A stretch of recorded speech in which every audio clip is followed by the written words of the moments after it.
And hello. Please, everyone Hi. out in Chatland, please tell me that you can hear us all and can see us all. Welcome. Oh, you probably can see me, but can you hear me? Welcome to the post-mortem session of the ShadowCrew Adventures Dragon of Icespire Peak campaign. I completely forget how to do stream intro. See, I do this as a bit every time I start my D&D, but it's fun. You just roll into it. We are, of course, on Arvin Elron's channel, who graciously hosted our campaign, even though we had a bit of a 1.5-year hiatus.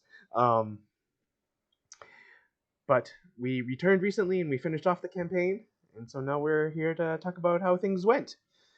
And we came back during AvCon and we raised the most money out of any stream at AvCon. Yes, we did. I don't care what anybody says. That's what I'm going to believe. And we had the best weapons too. God forbid if we didn't. Well, we certainly had the most epic kill. That's true. That was pretty epic. Yep. So be sure to check out all of the chat commands for ARV stuff. You can do exclamation mark are things. Yep, that'll get you to most of the things. Otherwise, you can do stuff like for exclamation point So Shade needs or to update his commands. Icarus for the graphic novel stuff. Yeah. Okay. Anyway. I'm sure he'd like us to plug Gray Shade, which is yes, working on a D&D supplement that will by Brendan O'Brien, The Rising Tides. So which I still haven't given him the namesake yet. God damn it! Or what? No, not the namesake. What is it called? The name something. Oh, Trifford would know. Yeah, what is it when somebody gets to name a ancillary character? Yeah. Oh, put it that. I need your help. Yeah. That. Tuckerization. Tuckerization. Yeah. When you name someone in your book after a real person. Mm-hmm. Yeah. I'm sure Connor Trenier feels honored.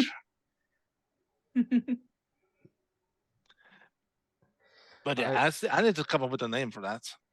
Yeah, our own Prince Justin in the chat has been Tuckerized in actual published novels a few times. Ooh. Well, at least once. Yeah. Oh, you fancy, huh? He is fancy. Of course, I am somehow the one who has to wrangle all of these other people. Good luck. I am Shadowed Mage. I was the dungeon master for the campaign. You can find me under the same name most places. Other than that, of course, the lovely crew who joined me. First off, we'll start with Drew the Damager. Drew, any kind of introductions of yourself that you would like to give? Hey everybody, I'm Drew the Damager. You can find me streaming on Twitch under Drew the Damager. And I played a Wood Elf Ranger named Malik Halamarodin, who was a curmudgeonly old elf. But funny enough, he actually wasn't old at all. He was, as far as elves go, he was actually super young. He just had an attitude problem. All right. Thanks. Then we'll move on to Hoodie, or Oh My God, a Truck, or previously known as No Quarter TV. You know what? Underscore TV, I think. Listen, you start out as part of a group, and then you get your own nickname, but you had a nickname before, and you name the group something, and then everything falls apart, and here you are with just 1,000 names. And that's me. Hey, I'm Hoodie. I stream D&D occasionally.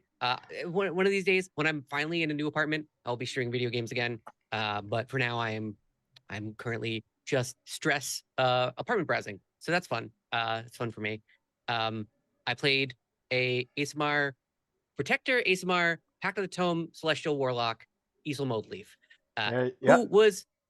who seemed pretty young, but was a lot older than you thought, because Easel Modeleaf had been to like 1,000 chantries to try and learn different religious faiths, and was kicked out of every single one of them because nothing ever worked for him, and he was also him. So it's like, what do you do there?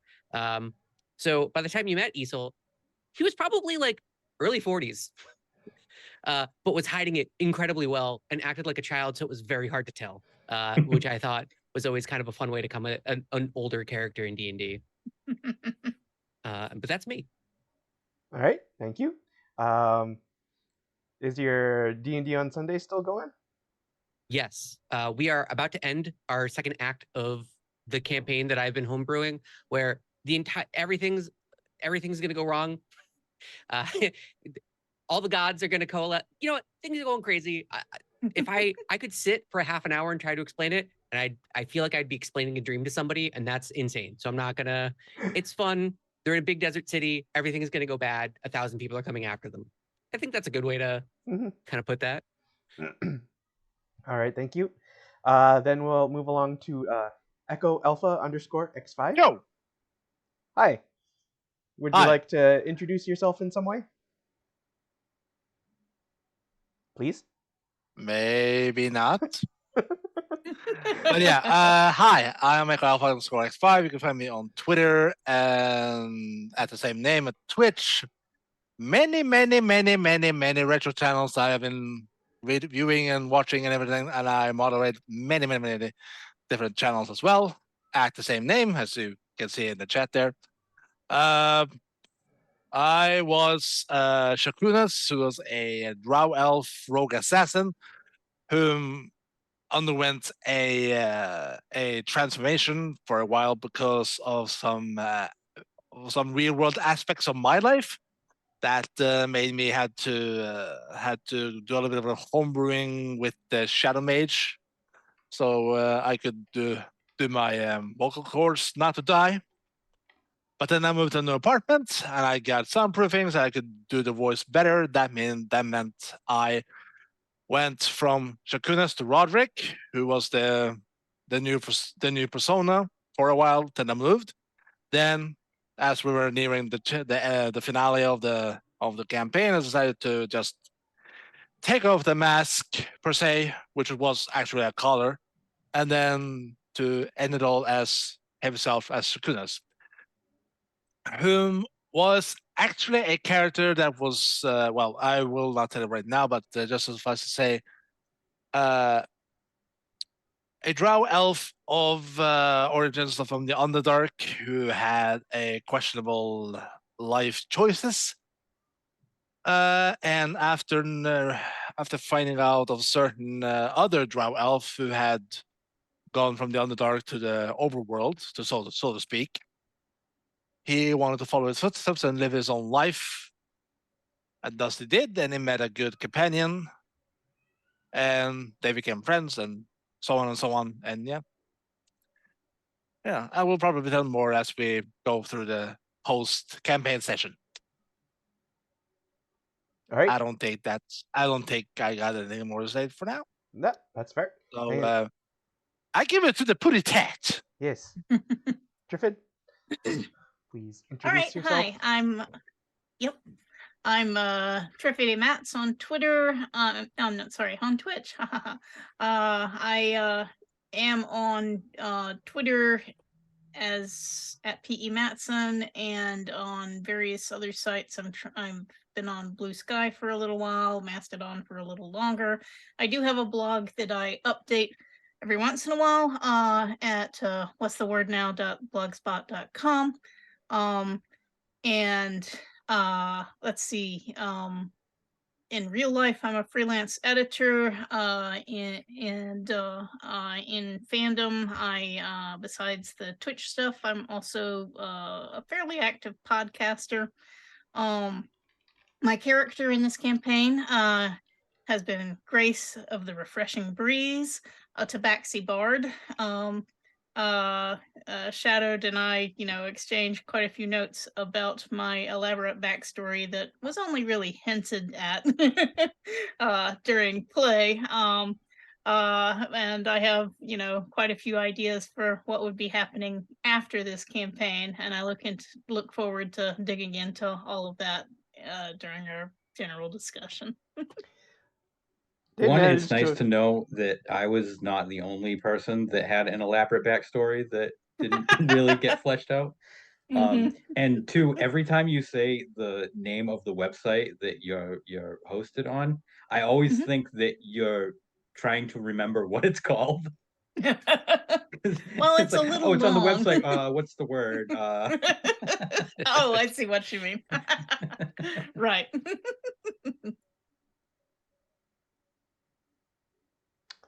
All right. Well, thank you. So I guess we'll kind of. May I just interrupt for a second there, just Sure. to mention one thing. Drew forgot to mention that Malik was the resident chef. _TV / oh my god, a truck. Various other personification probably. Really, just pick he one of forgot to the mention. 90 names. He was a resident book nerd, and well, Trevor was a resident foodie tat. So we had quite the family.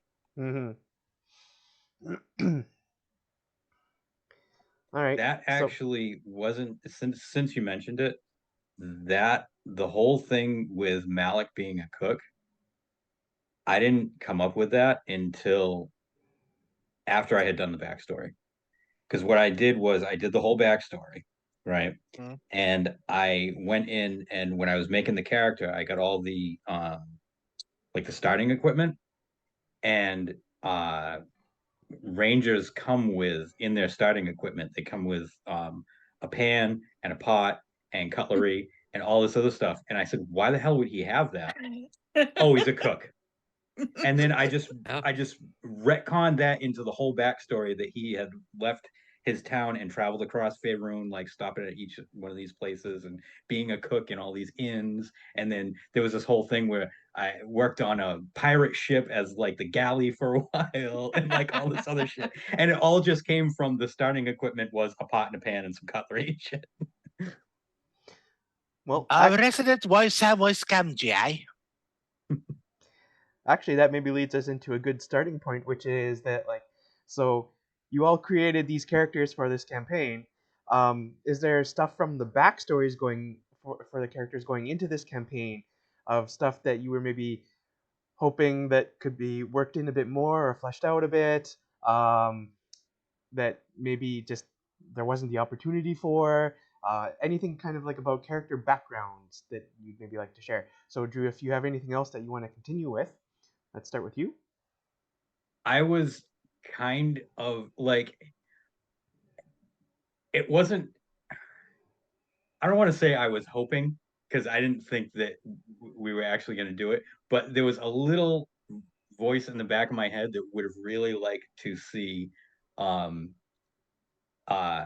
Malik's I can't think of his name, his dwarf friend Okay, right.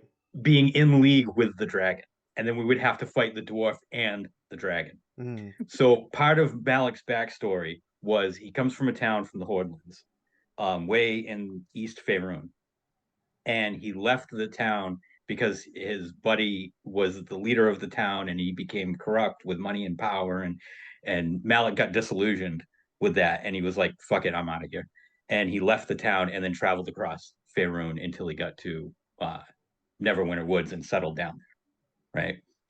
And I thought it would be a cool little like just I'm gonna put that in there if we had found out that the dwarf that was Malik's, I think his name was, it's like Jareth Ironheart, I think it was. I want to say. It's just a David Bowie face on a dwarf body. That's all I saw. Yeah. Yeah, right. Oh Lord above! I'd Probably the have to skinniest go dwarf alive. scrolling back through a lot of stuff to actually determine if that was correct or not. But He comes out of the dragon nest. Why, hello there, Malik. And like with the full Right? David Bowie draw to him. Oh, that would have been awesome. And don't forget the red boots. Don't forget the red boots. Put And the on your codpiece. red boots and dance the tunes. But yeah, that would have been a cool little thing in there.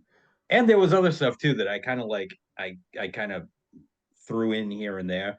There was like a conversation that me and Shadowed had when he was an NPC, and I mentioned some random what do you call the bow and arrow place that makes bows and arrows. I know there's a word for it. I think Fletcher? it's a bowyer. Boyer or Boyer? Fletcher. Yeah. Fletcher. Yeah, That's Fletcher. yeah, Fletcher's that's the for one I was trying to think of. arrows specifically, right? Um, Mike? it might Fletcher be. is arrows, bowyer makes bows. Okay. Bowyer. You'd think But- they'd be in the same building, and so they'd be called the You'd same think thing. you'd think they'd be closely related. Because in my backstory, I had a map of Faerun, and I actually mapped out where Malik went for his whole travel, like across the whole country. And in each town that he stopped in, I would find a place that's actually in like D&D lore. And I dropped a place of a Fletcher that he worked at that's an actual real place in like, the D&D lore. So it was like little things like that where I would try to throw in stuff here and there from the backstory. Mm-hmm. Yeah, I know, Drew, both you and Triffid gave me like this huge amount of like backstory stuff, and I'm just like thinking like, this is like a pre-made adventure. I don't really know how I'm gonna be able to fit a lot of this in. I was like, I feel like I've been slipping. it's like if they start to bring it up, let them run with it. But otherwise, I do feel a little bad that there was some stuff that we maybe couldn't drill down into a little bit more. But that's also like why I wanted to do this post-mortem session and be like, I want to showcase some of this cool stuff that you were able to come up with that I didn't have time to incorporate.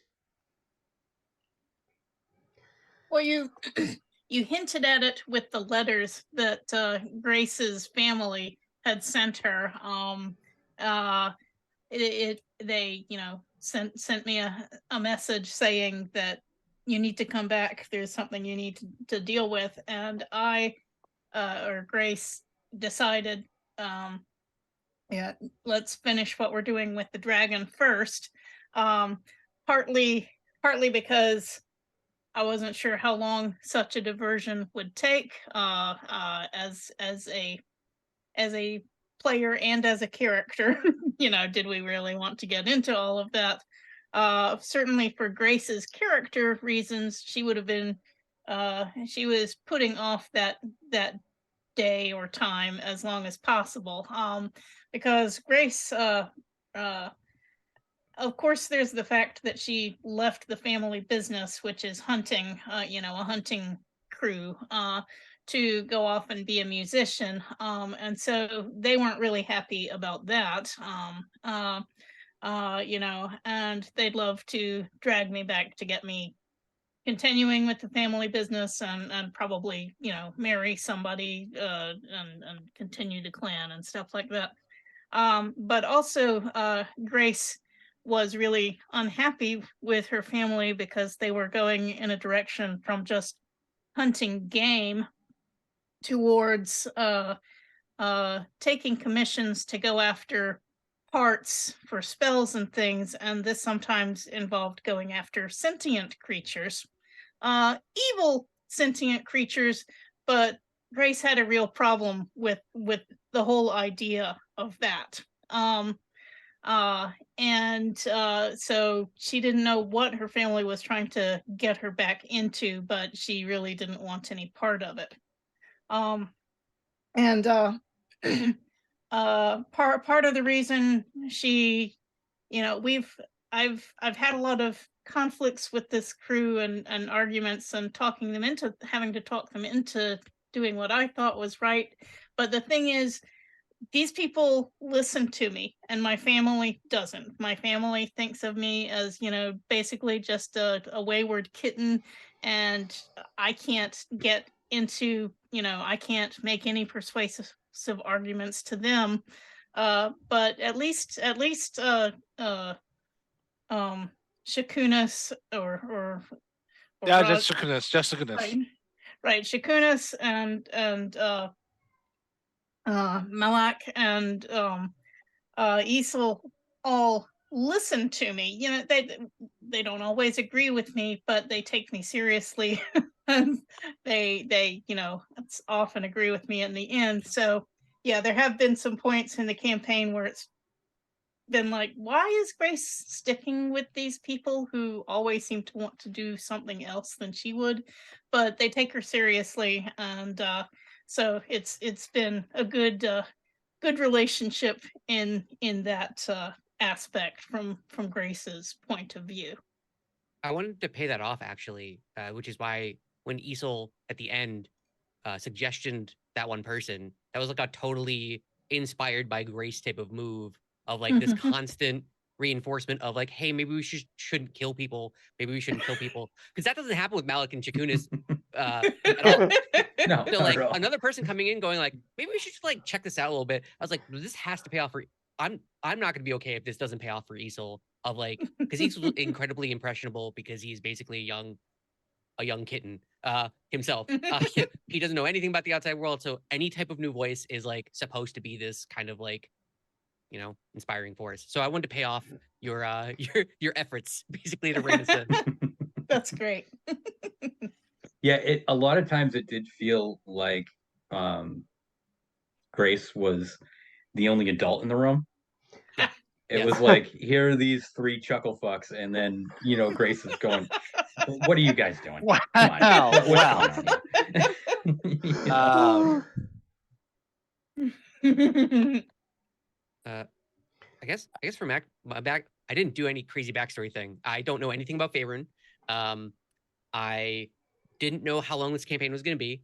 I was by the time when this campaign came around, I was in the midst of making 1,000 D&D characters, just billions and billions. And so I had made one called Kyle Moldleaf, who's like an old guy who became a Hexblade Warlock because of this whole like he found an old hammer came through his shop and that was it. That was it for him. And so I was like, I'm gonna play his son. So I was like, their whole bookbinding business is just Warlock related, and for some reason they're a nexus point. This never came up. I never told Shadow about this. This was just this is new to me. dialing in my own brain. And so Isol was someone who saw magic, saw divine magic early on, and wanted that forever. He was like a 5-year-old, saw like a priest come by, perform something, and that was it for him. He was like, I gotta be a part of that.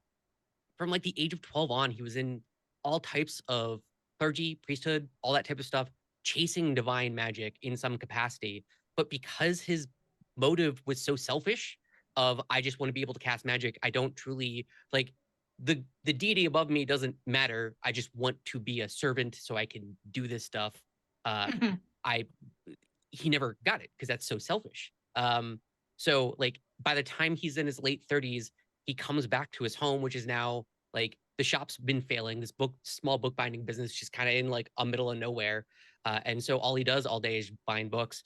And so books for him are actually kind of a curse. He doesn't really like them, but they're a way to attain knowledge. So this crazy old book came in and he fixed it up, and that became his tome, his Pact of the Tome. And he chained it to himself because he finally got magic. The whole ASMR stuff, I was like, it was a very interesting way for me to mechanically break the game to heal 2 people in the same round. I didn't really have any explanation for that, but Shadow had brought it up and then rolled it in to his deity and all that stuff, and I really liked that. So I was very thankful for you, Shadow, to kind of make that link where I was just kind of like, yeah, here's the guy, I guess. And then I made him a straight up coward. It was great. I very much enjoyed it. And I will say that everyone here is super fun to play with, but Well, thank you. Hoodie is an excellent scene partner, and I think it's because you're also a DM, because you have a really good metric of knowing when to yes and when to not, to make it to make any conversation super fucking interesting. Yeah. It's something I try to work. I listen to a lot of D&D Let's Plays. I watch a lot of D&D in general. I really enjoy the ability to share light, and I think sharing light is a big deal with D&D.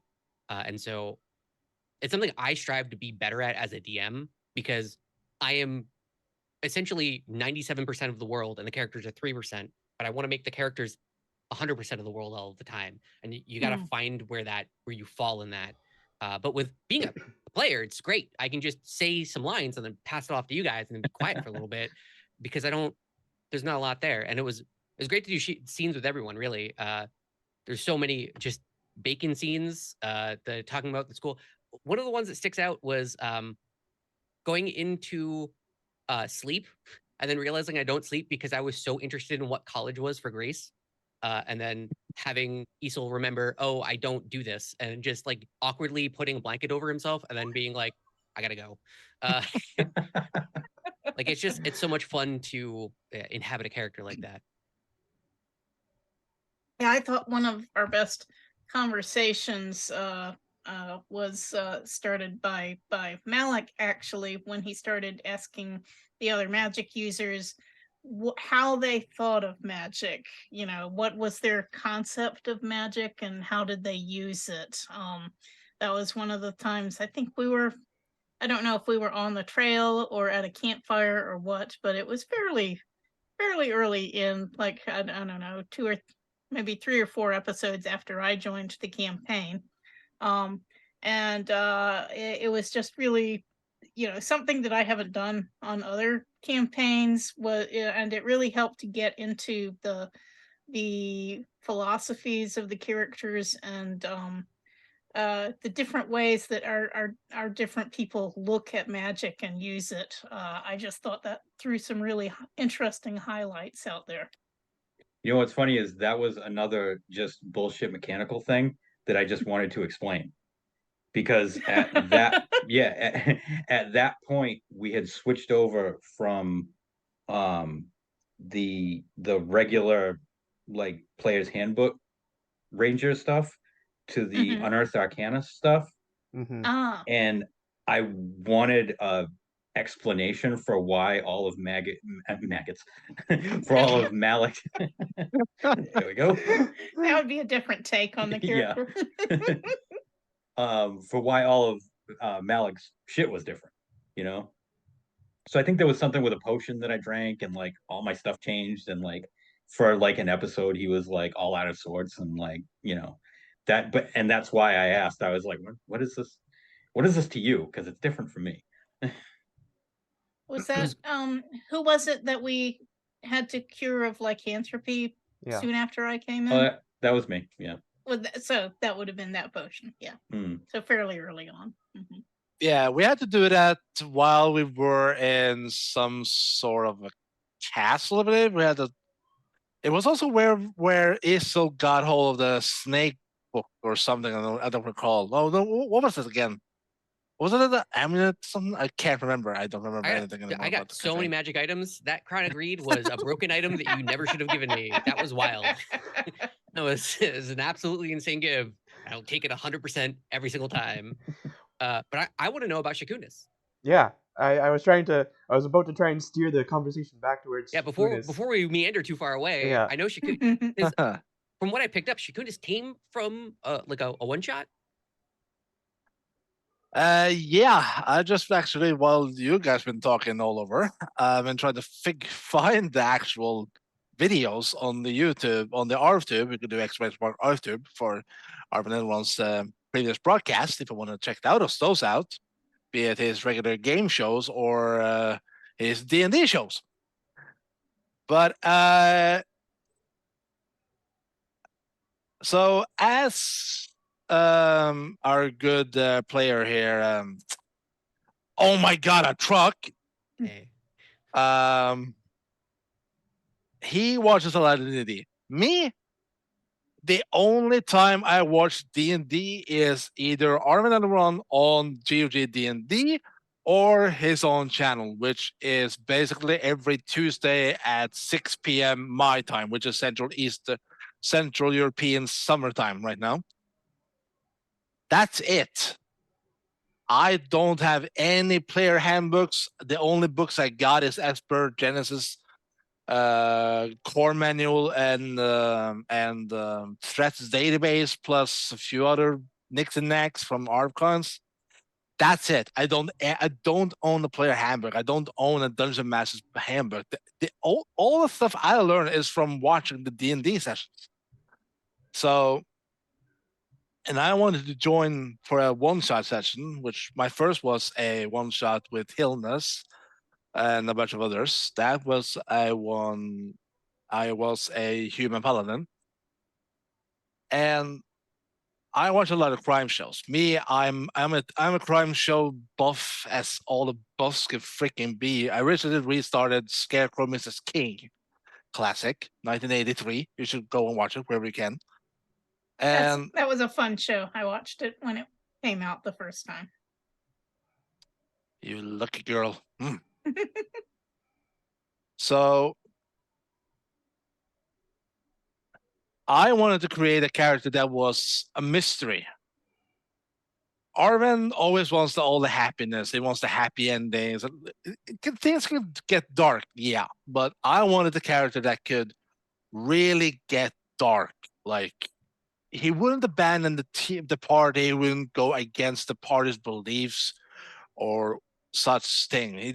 He had his own ways. He wouldn't do other methods or such. But so I got into one shot with what was it? It was back in 2019 with Classicor. He was a cleric, and Ramir, he was, I believe, a bard. So the dungeon Armin did was a quintessential dungeon, which apparently was supposed to be a tavern that had a basement, but it had this sort of a massive cave underneath. And so I played him as a elf rogue at the time. I don't recall specifically if it was drow or whatever. And so we did the campaign and the one-off. And I felt like it was a character I wanted to try and bring on forward. So he had come close to a section on the map that I thought was the ending. But I recently, during our last few sessions now, I've been actually looking at the quintessential dungeon. It turns out that was just a little tip of a massive cave underneath. So, and Shakunas had failed a check. So he had actually fallen off a bridge and fallen into the massive depths. And that was when the session came to a close. And I thought, why not make it a bit more serious and say he survived? And so I decided to do another session, which was on the December. So it was a Christmas show. And that one was Midwinter Maleficence with Wenchkin and Shadowmere. I don't know if I recall correctly. Wenchkin was a warlock, diplomatic warlock, which to me was a bit strange. And that session, the second one-off session, which I just named, that was going to be the time I figured out how he was going to behave and act and etc. It was like figured out the finesse. And after that, it was just a matter of, I don't know, wait until suddenly I was heard from Kilobyte and Shadow Mage. I believe it was Kilobyte first because they had been approached by Shadow Mage about joining a campaign for Dragon of Icespire Peak because, like probably most in chats, I am a big fan of Baldur's Gate and Neverwinter Nights and Icewind Dale. So Faerun and Forgotten Realms is my jam. Hell, I grew up watching, have a look at my brother's not D&D books, but the novels, Dris to Urden, the Drow Elf, that, which also made me want to play a Drow Elf. So, and as we did the first session, now it was like, I was completely new. I had no idea how to do a D&D, and I lived in an apartment that was so thin-walled that it was like you could just talk normally and they would hear you like was coming from a microphone. They were not coming from a megaphone. But looking over the items he had, the starter items, like the thieves, tools, the disguise, I wanted to utilize all those so he could be looking like himself one day and suddenly somebody else next, or maybe something like that. I didn't want to disappoint the viewers either, so he had to have some sort of chemistry with the group. And me and Kilbite actually got to talk about possible previous connection. Like they had met each other before, so which I was actually very open to because his character was a rogue as well. But then, yeah, we all know what happened, and it became harder for me to try and be the character that I wanted to portray. So I had to like figure it out as we went, and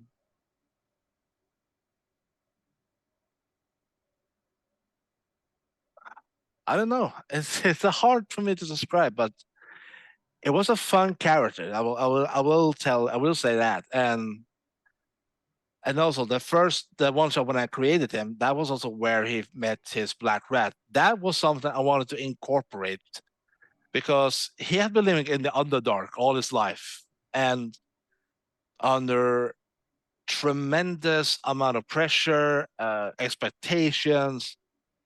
He had done horrible things that he didn't have much sympathy. Like I will confess that he had a few murders under his belt as an rogue assassin, of course. No, But that's crazy. There's no way. also, when Malik and Shakunas had a talk about when Shakunas mentioned that he had never been on the sea, he actually lied about that. He had been on the sea. He had been on the sea a few times. Yeah, because later on in the campaign you were like, yeah, I've been on a boat. Because I remember going, no, he said before, oh, that motherfucker was lying. Yeah, because and then something happened and I got distracted and yeah, I never went back to it. But yeah, I do remember that where we had one conversation where you said, oh, I've never been on a boat before, because I made a big deal out of it. And then like, I don't know, like 5 episodes later, you were like, oh yeah, I love those.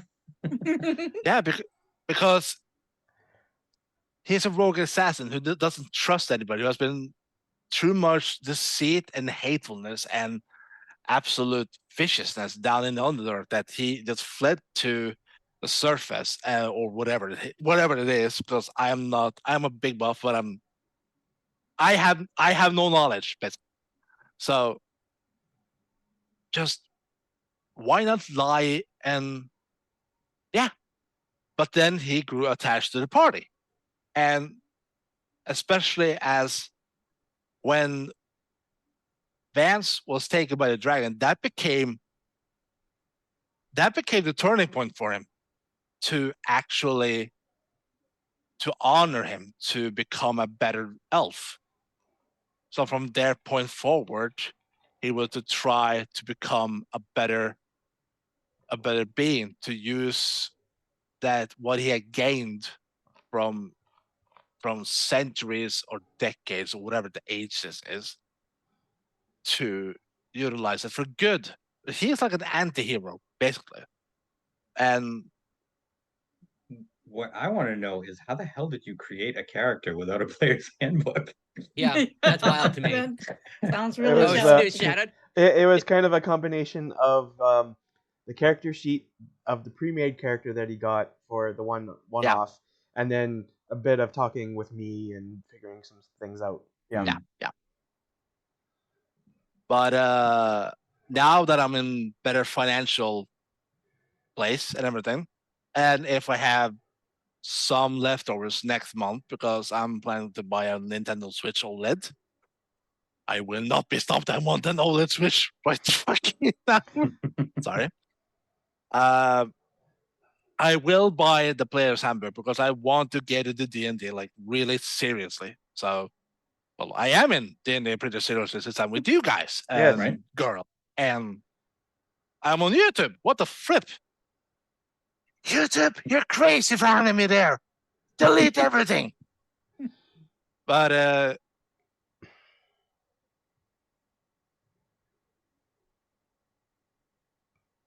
he has been a tremendous character to portray, collar or no collar, and I am frankly so not going to be a drow elf for the next campaign if we do one. And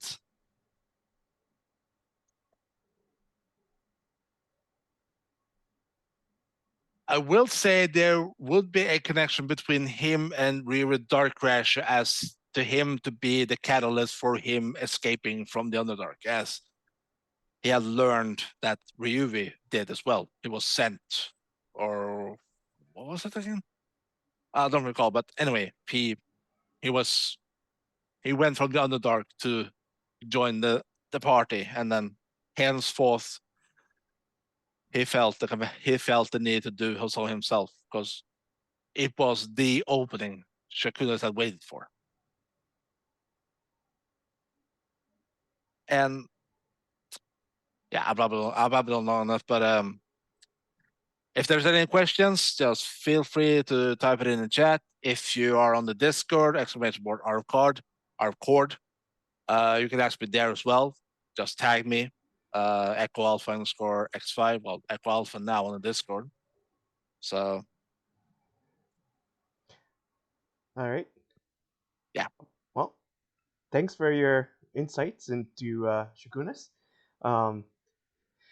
I think we've kind of touched on this a little bit, but I wanted to ask if there was like any major highlights throughout the campaign that each of you kind of like any specific strong memories of like a certain scene from like a session or anything like that. Oh, that really yes. that will stick out in your memory for a while.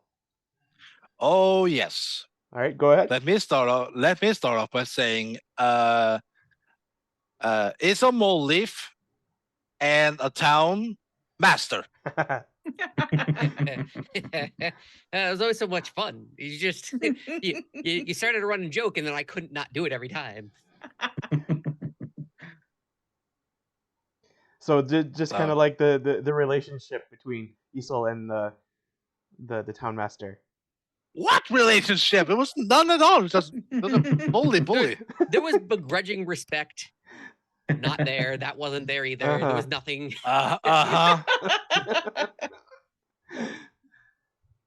Triffid, do you have any thoughts as to like a highlight or something that you'll remember from this? Quite a few.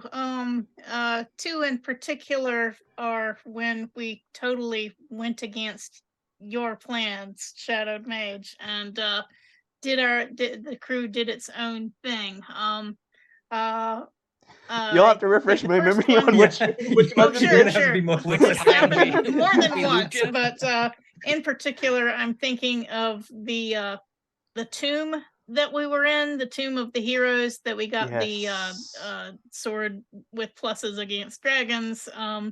But you know, we were getting visited by, I don't know, Will o' the Wisps or something like that. Anyway, we didn't like being in that place one bit, and I was strongly opposed to just going in there and looting the graves of everyone that we saw. I wanted the group to just get the dragon fighting sword and get out. And basically we did that. So I think we left a lot of loot behind, but we also left a lot of enemy monsters behind, or ghosts. Both are true. There's some other sweet loot down there, and then like Yeah. I had even planned out a whole bunch of other like homebrewed magical items and stuff for you to find, and then it was just like get the dragon slaying sword and get out, and I'm just like, oh my crap. Yeah. We, So we wake up from the next long rest and they're just all under our pillows. yeah. So you know how I was saying that I have a list of questions. Yeah. So one of my questions was there anything foreshadowed?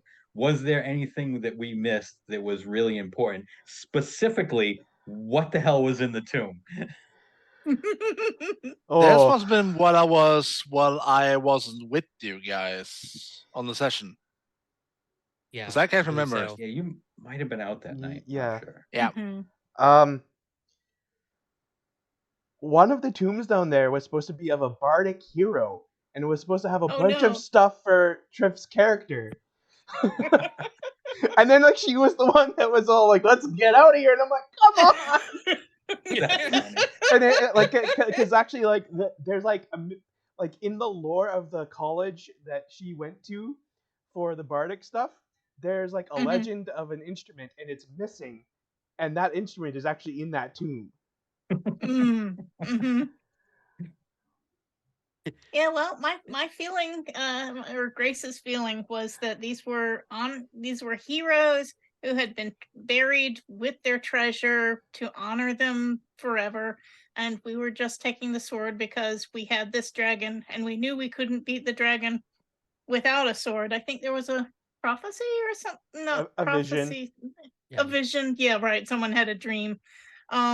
That we knew we had to have that sword, but I just felt like taking other stuff from the underground memorial would be wrong. And somehow, well, also with the there were my arguments, and there were also the scary ghosts and things that somehow the rest of the group went along with my desire to leave the tomb, with only taking that one thing. But yeah, it certainly threw a monkey wrench into your plans.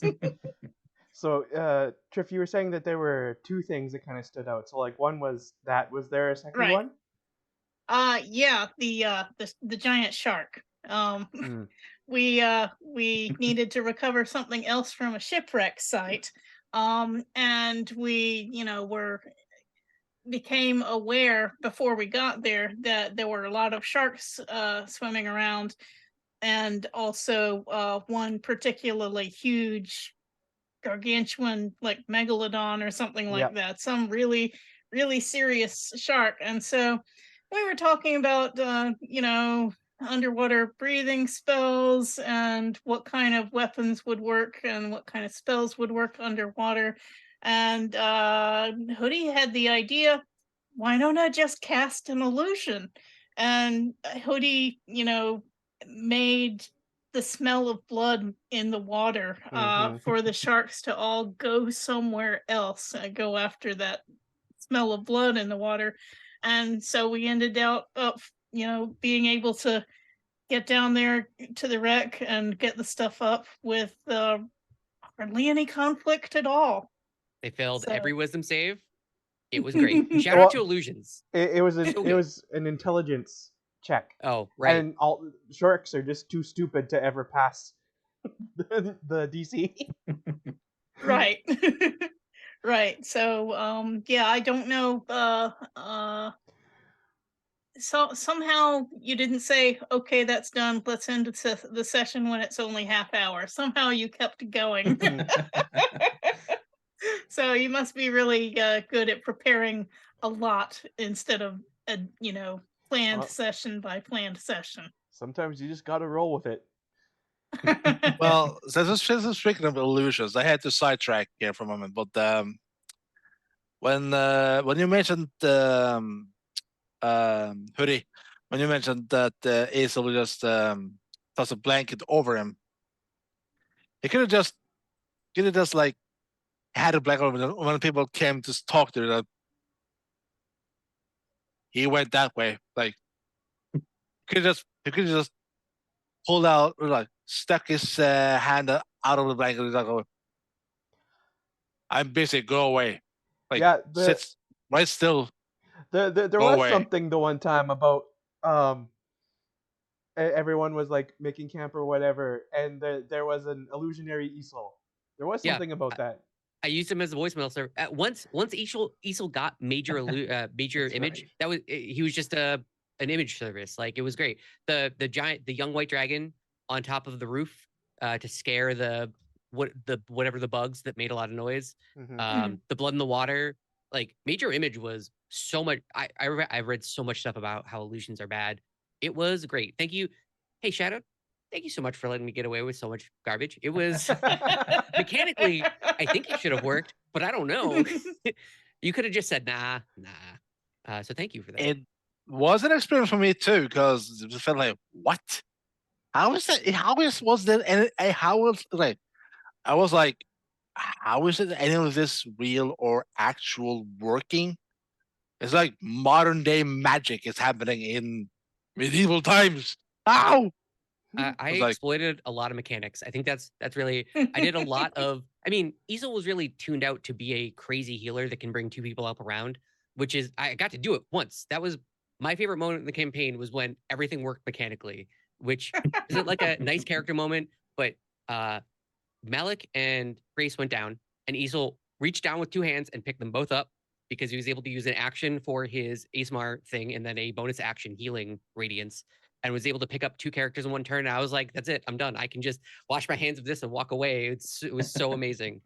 That was mine. That's the one thing is I made a character and it paid off entirely mechanically the way I wanted it to. There was a bunch of fun character moments for sure, but man, Oh yeah. I love crunchy mechanics so much.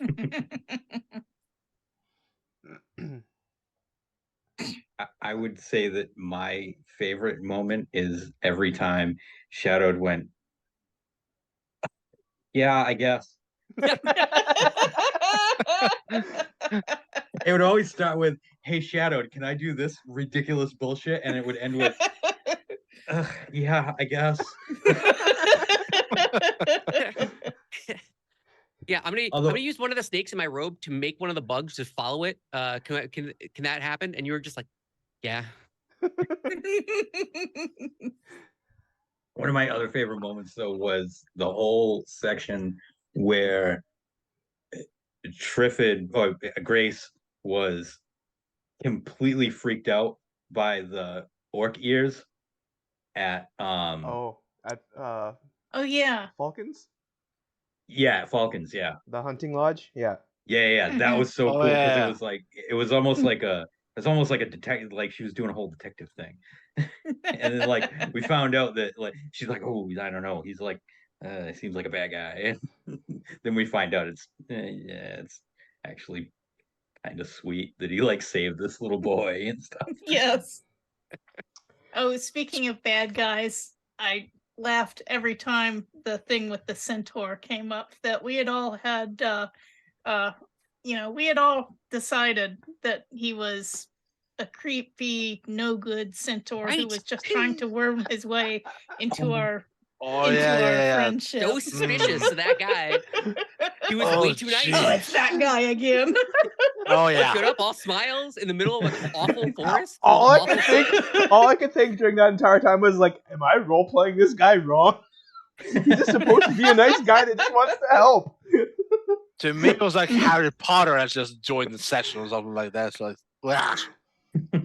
But Well, also the best part of that was like all four of us insight checked him, and we all won the insight check. He didn't roll high enough, and you're like, yeah, he's a nice guy, and we were like, yeah, I think you're lying.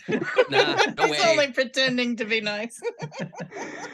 and actually going back to the whole hunting lodge thing, I will cop to that I completely rewrote the character pretty close of like Falcon and like having rescued the kid and all that kind of stuff, because that was actually just supposed to be like in the adventure as written as like Falcon's kind of more of like a neutral at best kind of character, and he kind of views himself as like the protector of everyone else in the woods that isn't the orcs, and like that he actually like goes out and like his trophies are more graphic in the original adventure as written. Oh, no kidding. Yeah. But I was like, this isn't really what I want in this campaign, so I changed it. I also But, thought it was so- funny that I also thought it was funny that I had this idea that like Falcon was like one of these like a big game hunter. Uh, not an actual big game hunter, but like somebody that takes rich guys on big Mm. game hunting. Mhm. Like he was that dude, right? And I Uh-huh. just kind of casually mentioned that I said something about, oh, he brings in all these rich people and they destroy our woods and all this other stuff. And I just thought, whatever. I didn't think he was going to be that big of a character. And then we got there and like the whole thing with the ears happened, and then we find out that he's actually a really nice dude and like he's taking care of this kid. And I was I was like, it actually fits that Malik would think this really nice guy's a dick. hmm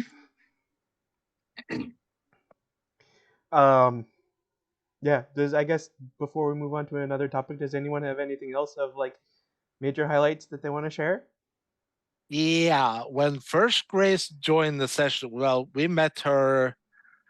We had met her in town. And Yeah. I believe it was just before we went up to the mill to talk to the lady who had made the potions. Yes. We had a manticore problem. Right. But then there was another session or two after that when we went to a what was it a mansion or something that had hostages? We're like a bunch of orcs. It was like her first combat with us. Mm-hmm. Oh, right. Yeah, the That was like at the backseat just went on full dark mode. I think Grace 'Cause was it the was- most effective fighter that session. Yeah, by like Yeah. a I mile. think if I recall correctly, I climbed up to a second floor Yeah, window to make an unexpected entry while y'all attacked from the ground, and Yeah. just that I got some really good rolls.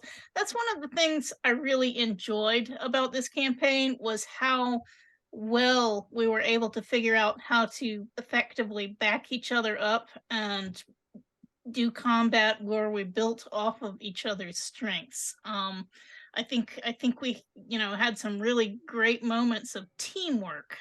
Not just all, we all had great individual moments too, but we really rocked as a team and a combat team. I really enjoyed how we would maneuver to give each other advantage or backstabbery or whatever.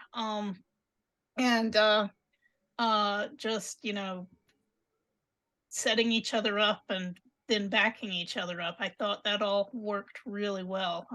It's kind of more yes and but in combat as opposed to just role playing. I just thought I really enjoyed working out the combats together and figuring out, because there were some really formidable opponents who, unlike the sharks, we did have to face, and some of them looked pretty tough, and some of them we took a lot of damage on. But I just really enjoyed working out how to work together as a team that way. Oh yeah, we were a super effective group when it came to combat, which is every other the previous D&D campaign I was in, we were all on the opposite page of each other. So it was so wild for me as a player. Like I've come in with this full min-max build of like, oh, I can handle it. If all the players go down, I can bring them back up. It'll be fine. I never really needed to do that. It was so much fun to be able to use like major image because I knew that you guys could take care of yourselves. It was great. I had so much fun with our effective combat. Yeah, it's funny. Most parties have at least one tank. We didn't have any tanks to soak up a lot of damage. A lot of us are more the lithe and limber, agility based people. But we just made it work. And it was just a lot of fun figuring out how to do that. All right. Yeah. I think You don't need a tank for a group. Just go what you want to do as a character. Just take it from there. That's it. Don't need to be a tank, DPS, blah blah blah. Screw that. It's the adventure that counts. And at least for myself, like it may just be recency bias, but getting like in that final battle against the dragon, getting to tell Drew that like this is the moment you're actually going to be able to get like the finishing blow on the dragon to do this thing that you talked to me in private about. That I had literal chills that entire time during that scene, and like that is the thing I'll probably remember the most out of this campaign, like for years down the road. Yeah. Yeah. I How thought was it that? Oh, you go ahead. I thought that it would be fitting to give the killing blow to our friend, to our friend's character, And I'd that's what I actually came up had with. hope. I'd actually had hoped that Shakuras would just stab down with his shotgun dagger and his other dagger at the top, like on his head. But then suddenly it came down with the Excalibur. I was like, how is this any of this canonical? Because I was just mind blown, but I was also left with a lot of questions. So, yeah, how did you actually came up with this? And did you do the research? What? Because I need to know. No, I thought about it for a while. That's all. Like I said, I thought it would be fitting to give the killing blow to the spirit of Vance. And I just thought, well, how would something like that work? Like how would that look? What exactly would happen? And then I thought of the last arrow thing and like, oh, I got to get this right, and then the like his We all had to get it guidance and all right. that. But then, It was- yeah, I thought the aim adjusting thing was a cool. Mm-hmm. I was like, oh, that's like solidified. Like that was Vance that adjusted the aim to kill the dragon. So it was it's really hard to manufacture that type of scene. So the fact that you guys had talked about it and then it came together is truly wild. Yeah. Because there's so many factors that could. Because yeah, Shakunas with the shocking daggers could have 100% just taken out that dragon. Yep. right, If I had cast anything besides sickening radiance and been helpful in any other way, I think we could have done more damage, and that wouldn't have happened. Grace could have cast fireball earlier. Like there were so many things that coalesced to make that final thing happen the way it did. Mm-hmm. That it was, and you'll also now never be able to convince Isol that you are not a cleric, which I thought was kind of a nice little. It's a send off. It adds more character to the story. It was perfect. Mm-hmm. Yeah, and actually, as far as like things that I had planned or like other things that like didn't necessarily come to fruition, there was a whole bunch more stuff with the dragon that the slow spell basically just took out of the plan because Slow spell was so good. Yeah. There's a bunch more like the dragon was supposed to be able to cast spells and have other magical effects and stuff, but it just basically didn't get the chance because it was limited to one action per turn and all that stuff from the slow spell. So yeah. So I'll just say if anyone is watching in chat, maybe start thinking about any questions that you'll want to ask of me or the players before we move into the next topic, and then after that we'll come around to that kind of stuff. So the next topic, of course, being the one that I'm sure everyone is like that we talked about the most as to what we want to talk about in this postmortem session is what happens next with the characters. Well, hold on. There, really pressing question just came through chat. Really want to address it. How is your hair so red? I do condition. I just want you guys to know I condition every day. Make sure I give it its brushes. That's how. Thank you, question asker out there. I actually do great. wish I had your hair. I like your hair. That might Thank sound you. kind of weird, but I like your hair. I'll take the compliment. That's not weird. I wish I still had your hairline. Well, yeah, that too. That's genetically something I'm not in control of. So, I'll take it. I'll just mention another couple of yay grace moments Sure. that I remember fondly. One of them, there was an abandoned fort or something, and I think it was a giant, some kind of very tall opponent. Yeah, and I think it was an ogre. Yeah, ogre, yeah. So I ran up the wall of the fort and jumped from the top of the wall Mhm. onto its head. And did some pretty bad damage that way. Yeah. Another one was at the logging camp with the insect critters. I can't remember Yeah, what they were called. They're called onkegs.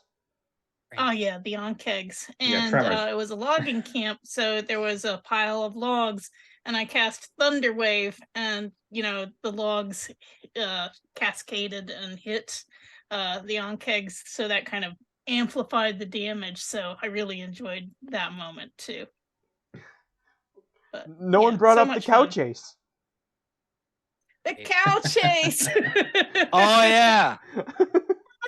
Wait, that was the manner before we rescued the hostages, wasn't it? Was it? Yeah, it was before No, that. no, that was that was It like was just the like, and it was just, third or something episode that I was in, and it was someone who was heartbroken that the orcs had come by and their cow had run off and they couldn't find their cow, and Yep. we found Yeah. it for them. Yeah, that was before the combat, before we rescued the hostages. Yep. Right. Yeah. And none of us were skilled cow wranglers, so it Oh, it hell turned no. out- it was kind of difficult getting the cow to cooperate. Uh-huh. That was a Well, very fun. I will say that Critical Role had a legendary cow scene, Oh yeah. and High Rollers, which is like the British version of Critical Role, had a legendary cow scene, and we had a legendary cow scene. So I think we're pretty much on the same level as those guys. Oh, Uh-huh. hell yeah. Sure. Oh, the animal handling in general in this campaign, choice. Not being able to ride a horse correctly, awesome. The fact that kept coming back, awesome. I don't Uh-huh. think we ever rolled well on animal handling for any reason. It never went well. And then when you put horses in that second to last encounter that we had, I was like, this is it. This is how we die. And you allowed us to just walk right past them. So thank you for that one. That was Well, no one ever tried to interact with the horses, really. They were just We content to chill in their stables. So Well, Well, let's see. well, Shakunis had a rat, and Yep, Hoodie had black a rats. lizard, right? A yeah. lizard. Yep. Lizard named Hemingway. Yeah. Mm-hmm. And Black rat named Sinew. Drew, did Malik have any kind of animal companion, familiar, anything like that? I don't. No, think so. because Diesel had a lizard, and Shakunis, I almost said Roger. Shakunis had a rat, and Grace Yep. was a cat. So I figured there was enough animals Yeah. going around.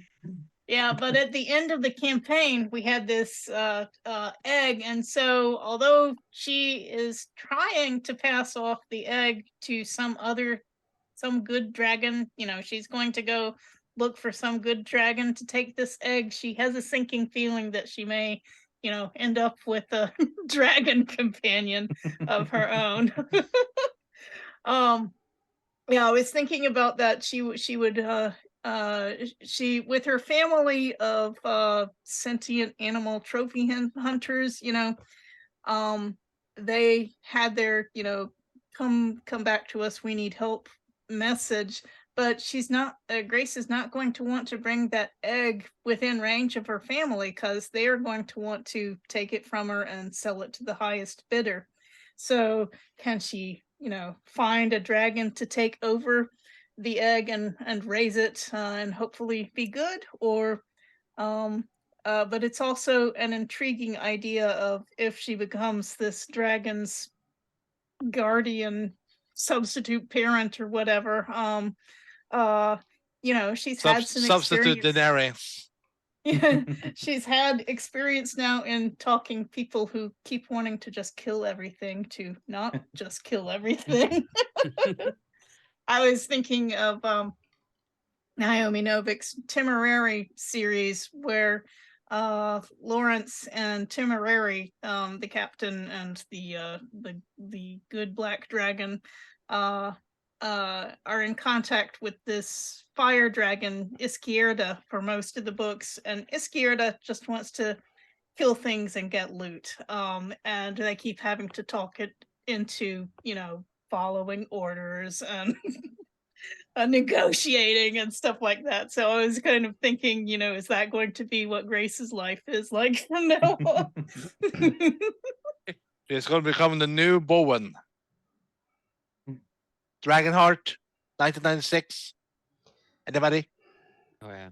I think I saw that movie when I was like 7 years old. I don't really remember it that Oh well. my Same. god, really, people? It's like Sean Connery as a dragon. Yeah, I kind of remember bits and pieces, but Uh-huh. And David Thewlis as a dirtbag. Hmm. So yeah. yeah. So I mean, as far as like, I also was trying to like come up with some ideas of like how I kind of foresaw some of the characters' futures going, and part of it was that Triffid trying to find someone else to or Grace trying to find someone to take the dragon egg, would eventually be invited to come to a redoubt of metallic dragons who are basically like in Ooh. hiding, but like are kind of like using like their they have machinations of like trying to like control the area that they live in, but that they're like there's one of each of the metallic colors, and the silver dragon offers to take the egg, and then basically through its magic is able to eventually, like over time, transition the white dragon from being a white dragon into a silver dragon. Ooh, Fancy. That's interesting. cool. Now I want to have the dragon myself. I love silver. Yeah, Echo, did you have any thoughts as to how Shakunis' future goes? Because I certainly did.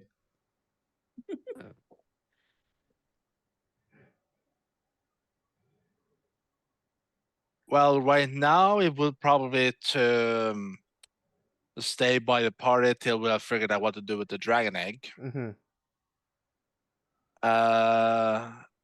After that, he may well depart on his own adventure to seek himself anew, so to speak, or maybe to go along with Isol or Grace or Malik. Although probably he will most likely take a moment to maybe do a small pilgrimage back to where they lost Vance. Mm-hmm. Just because a dragon has to feed, of course. So it's safe to assume that the dragon has, well, consumed our companion. Well, their companion, I mean. So the only burial site would be where he was taken. Right. So it was like it would probably go back to maybe go back to Fenelon and to buy some flowers to lay and maybe dig into the ground to make like a make shape of a grave and to pay respects to a dear old friend, then possibly track down either the party. Mm-hmm. So his future is uncertain, but as for to betray him again, perhaps if I might, in though it might be a few years first, So, Okay. Well, but so, his but yeah. Well, I was just gonna say, so like there was some potential future plot lines for Shukunis that I had kind of been dreaming up quite a while back. That was all about how there's this um, cabal of assassins from down in the south in Kalimshan, who then eventually become aware of Shakunis, and they start to come after him and be like either like join our cabal or we kill you. would this be featured in 5th edition Forgotten Realms Faerun? Yes. Ooh. So that I was because there was actually there was like an amulet or a medallion that you picked up in the shop in Fandolin at one point that this was supposed to Yeah. kind of potentially tie into for the future for possibilities. Yeah, I could see that. It would be a bit ahead. Yeah. Yeah, I'm thinking like Um, more down the road rather than any kind of like immediate right after the end of campaign stuff. But Yeah, because right now his future is uncertain because it depends on Grace and Isol and Malik what they have in mind, because he came to know Vance, and as everybody had answered to some sort of about or calling to slay this dragon, we became a scrambled party of and became our own kind of family.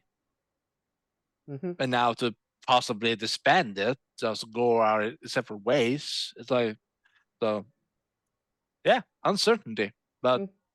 at least to pay respects to Vance Yeah. and to bury him properly, even if without the body. Well, it could, because it would wind up turning out that Vance has ties to this cabal of assassins, that he did some work with Ah. them in the past, Hmm. because he was this swashbuckler and lived on boats, and so like a Oh lot yeah, of there was a lot of stuff about like with like the ports in Kalimshan and whatever, that like Vance is actually kind of a bit of a legend down there. Did Grace's family live overseas? Was that Like misinterpret that, or originally, The tabaxi species came from another continent to Faerun. Mhm. And so there are scattered family groups in Faerun, but it's not a large population yet. It's more just, groups, little family groups here and there, and they are in contact. Most of them are in contact with each other, but we're not native to this continent. I didn't know if there was like a future for the party in which they have to be aboard a boat, since two people have Oh, boat that could be skills. interesting. Isol on a boat is a hilarious idea to me, because he would only ever be seasick.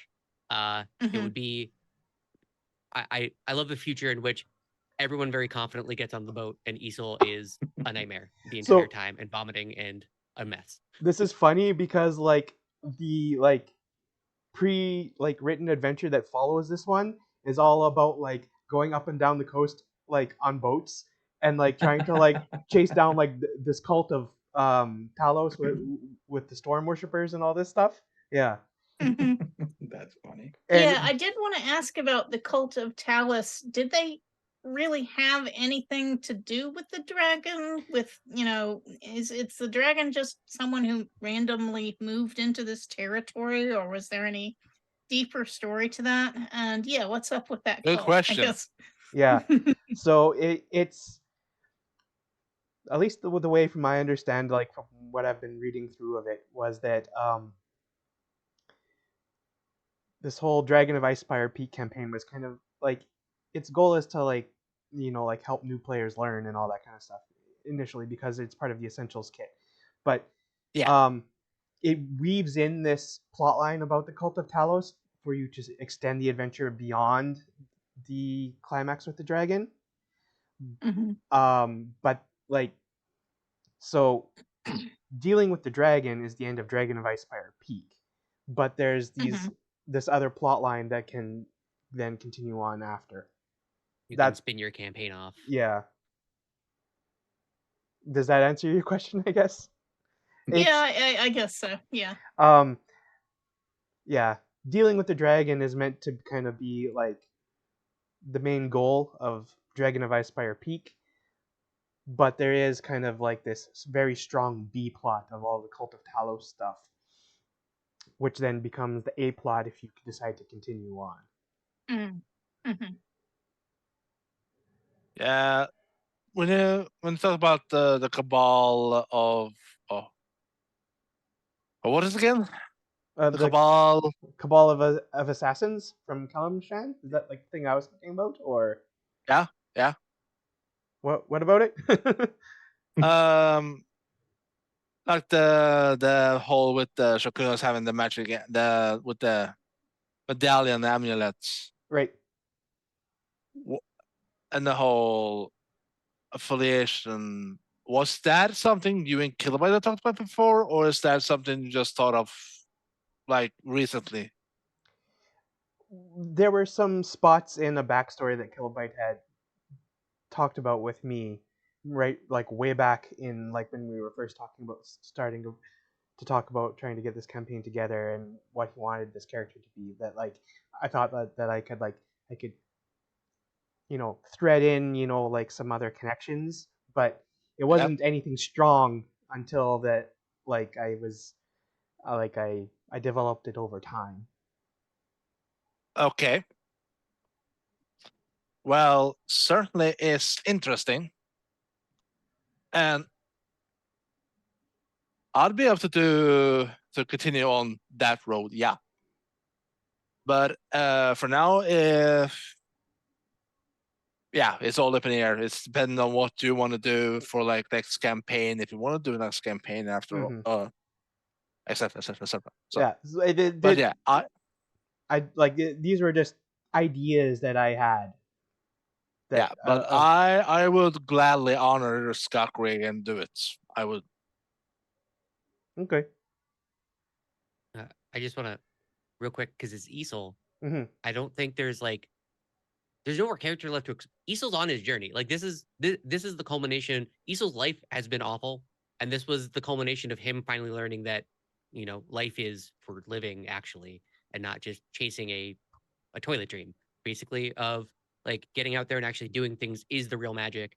And so he's tethered to the book, yeah, and he's tethered to this weird celestial deity that he kind of doesn't like, and he's going to read about crabgrass forever. But I think he's found where he feels like he fits in. And I think that the group is going to have a very hard time shaking him. Okay. In that regard of like, well, so Malik's like, all right, I'm gonna go peace back home, and Isol just follows him and is like, what? So where are we going? Type of deal. Grace is like, I'm gonna go take that dragon egg to some metallic dragons. He's just like, great, where are we off to? Like, it's that type of thing of like, Isol's now here. It's like there's not really the future for Isol is adventure. Cool. That's funny because that actually plays into what I think would happen to Malik. I had this idea if we had time to like actually play it out, was that Malik would go back to his cabin and just go back to being a hermit. But he would try to get Isol to come along with him and say, hey, I have something for you. And I figured Isol would be like, well, I don't care. I'm not going back to your cabin. And then I would say, but I have books. And then he would say, okay, let's go. Yeah. But I had this idea because of Malik's backstory. There was this idea that him and his friends from the town that he lived in, they basically like staged a coup and overthrew like this shitty tyrannical leader. Right. So what I wanted to do was I wanted to bring Isol back to Malik's cabin and give him a plaque that was the same of my group, the renegade group. And I got the idea from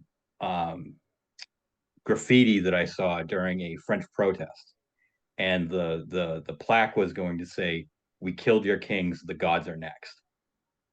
And I was going to explain to Isel that, like, for us that was more metaphorical, but for him it seems more literal.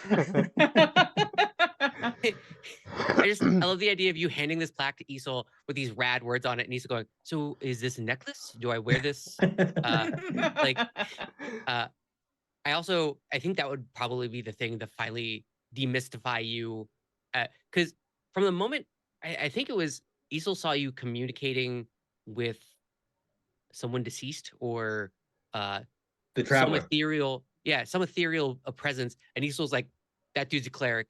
I have blocked him as a cleric, and I can never trust his words ever again, despite always begrudgingly trusting you no matter what.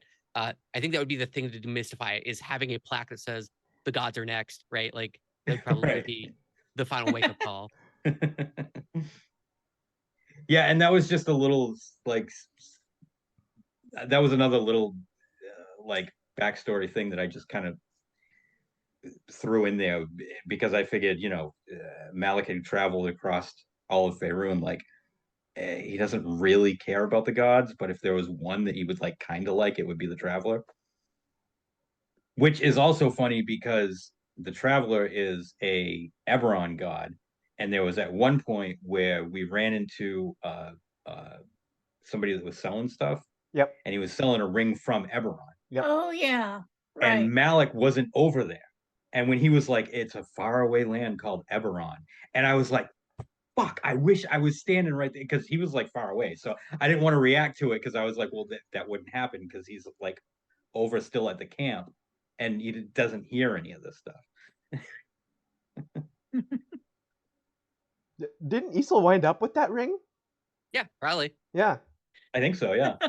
Isel had just so much stuff. Yeah.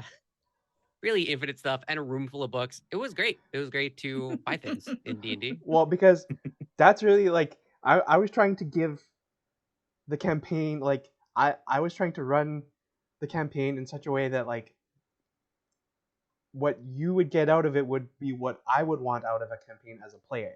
And a lot of that is cool loot. Yep. Yeah, I do that with my campaign. They just keep getting crazy loot. Yeah. It's great. So I actually had no, like you brought up earlier that like never should have given me the Crown of Greed. I was like, I absolutely should have given you the Crown of Greed. I felt bad every time that we got near loot, and I was like, "Hey, so I'm gonna take out the Crown of Greed." And I could see you just go like, "I gotta bring up all the magic items, huh?" Yeah. I just like start looking away. We got an immovable rod. Oh yeah. Which is we never really did anything clever with that. It's the greatest magical item in all of D&D history, so that's fine. You could have taken away all the other magical shit as long as we got the immovable rod. Well, yeah, actually, so maybe that's a good point then to ask, like, are there any questions, like, from you four folks or from chat about anything, like stuff that we may not have talked about, or like I know Drew has this list of questions that he wants to ask. Yeah, I was going to point that out. Drew, you want to go through that now, please? Some of the stuff we already covered on here. So the first one that I have is just for me, and no one else will care. No one watching this will care. None of the other players will care. It's only for me, and that's it. We'll see about that. And I'm gonna ask Shadowed, and I can see by the look on your face, I think you know what I'm gonna ask. If we do another campaign, yeah, can we play with an injury table? I'll think about it. Wait, what? An injury table, so that like. So all right. Go ahead. All right. So Echo. An injury table is every time your character hits 0, you have to make a Constitution saving throw. If you miss the throw, you roll a d20 on a table, right? And the table is 1 through 20, and each and it's not like 1 is worse and 20 is better. It's like it's just random. Okay. And some things are like cuts and bruises, and other things are like a bloody nose. But some things are you lose a hand. So now you don't have a hand anymore. So like if that happened to Malik, I wouldn't be able to shoot a bow and arrow. One of them is you lose an eye, right? And if you lose an eye, all of your perception and investigation and all that kind of stuff is cut in half. So whatever you roll is halved. Yeah, there's like you can lose a foot and then your walking speed is halved. Yeah, it's basically D&D Dark Souls mode. Yeah, sounds it's interesting. Like, it's hard mode of D&D. You'd have to be like super. I'd get super sweaty over that. I would be like, this is all the things I have in my pack. I have a bunch of bandages. I have splints. Like, I'm ready to go. Let's do this. I have this many rations. I have this much food. Yeah, speaking of dark mode, one of my suggestions to Shadowed for possibilities of my backstory coming up would be if Grace was in a town and went to a shop and saw a pelt of a relative, and if someone yeah, dark now mode that's indeed. dark. That's fucking brutal. Holy right. And did someone just not realize that this was a sentient creature, or were my family being hunted? And then there would be some kind of revenge quest, which definitely would have pulled the campaign askew to have had something like that. But yeah, I had some dark ideas too. it totally sucks because I know that Isol's response is like, oh man, this is such a cozy, like, oh, isn't this so like face in it, rubbing, and just zero idea of what's going on. Once again, that like levity and sadness type of idea set going into D&D of just like, oh, this is so nice. Why don't we buy this? What's going on? We have the money. And just looking at Grace's face, and it's like, Meanwhile, I'm doing that kills me as a player. Oh, I love it. That's great. Yeah, yikes. But I guess we answered the first question about the entry table. So what's the next question, Drew? What percent of you, the actual person, is your character? So like I would say for me, Malik is very much my douchebag self at about 22, but like turned up to 11. Cracking a Monster Energy open, kicking back on a BMX. That's a great question. Yeah. I would say Shakuna's is probably me about probably 80 to 85% me. And with with his very dark past to be my own childhood.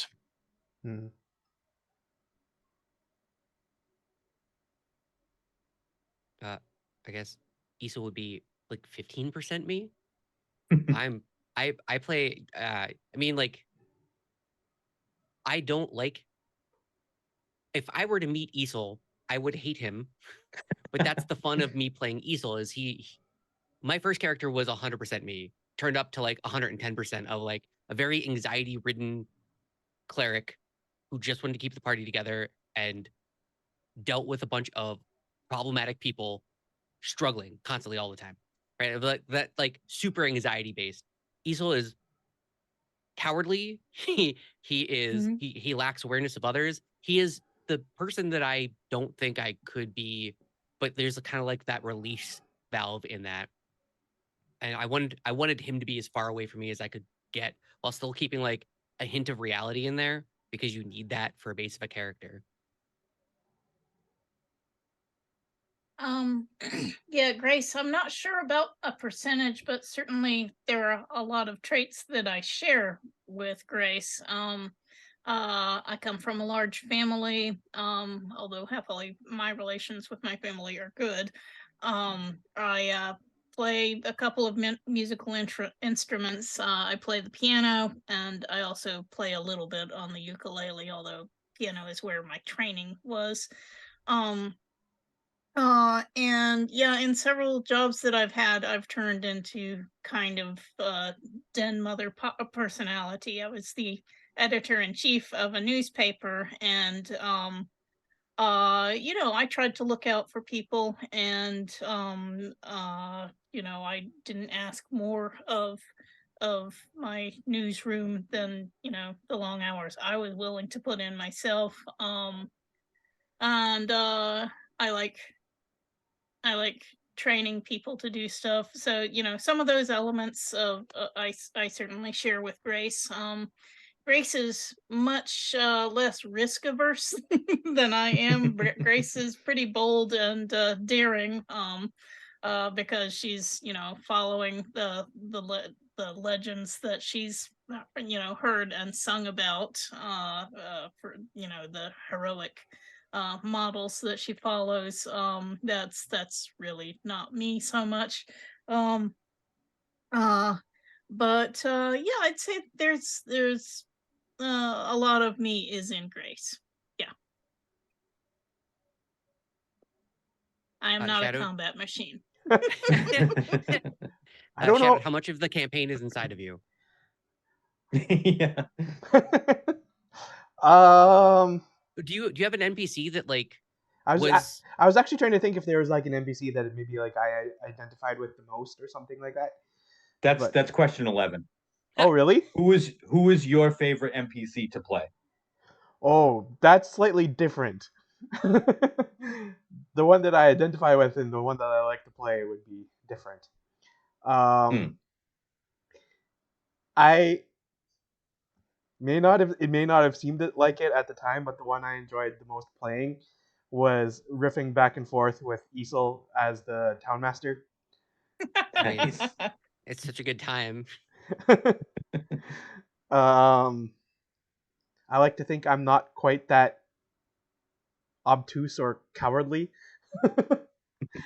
as the town master. Perhaps the one I would maybe identify the most with would maybe be Adabra, who just kind of like f's off to the middle of nowhere and just wants to live her own life and like gets really into like potion making and that kind of stuff. Oh, That hermit lifestyle. Yeah. Respect. Nice. yep. She's one of the few characters whose name I remember because my wife's name is Abra. Mm-hmm. And it's pretty close Yep. to Adabra. Did anybody have a backup character? I mean, I technically didn't. thousands, right? This one will go fast. No, Nope. not All me, right. not me. I didn't have one either, so let's see, we did Well, for the that. next campaign, you may want to have several. Oh. Ooh. Oh, No. The character I want to in the next campaign is a sweet good boy. I don't. No. Especially if we use the injury table. Ah, no. Yeah, right. Let's see. also, If your Drew, if could you your specify? character, Could you specify if the question is for any of us or like is it just for all of us, like in general or something? it's for everybody. Okay. Probably not. This one will not be foreshadowed because it's about NPCs. If your character disappeared through some weird Thanos snap and you had to play an NPC, who would it be?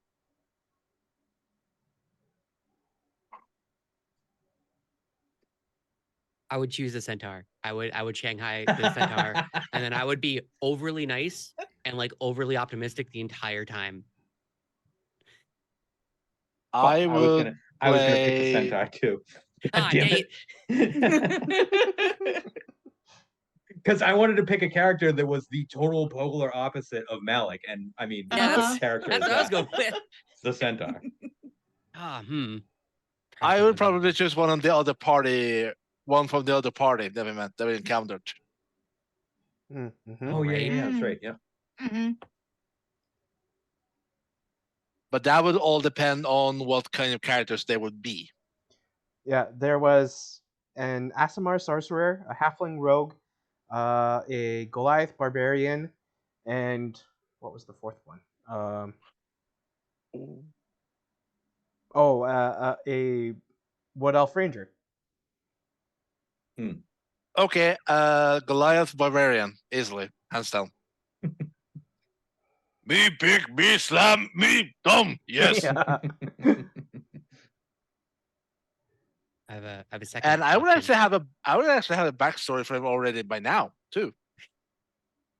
It would be barbarian who is sought after because of his reputation as a very skillful blacksmith, despite his very low intelligence. And if anybody has seen the show Numbers, starring Ron Morrow and David Mhm. Krumholtz, Yeah. it would be like Charlie Epps without the intelligence and without the looks, but dedication and tenacity and relentless of crafting perfection of blacksmithing, while Hmm. suddenly pulled into some event that he has to just go slam, me, kill.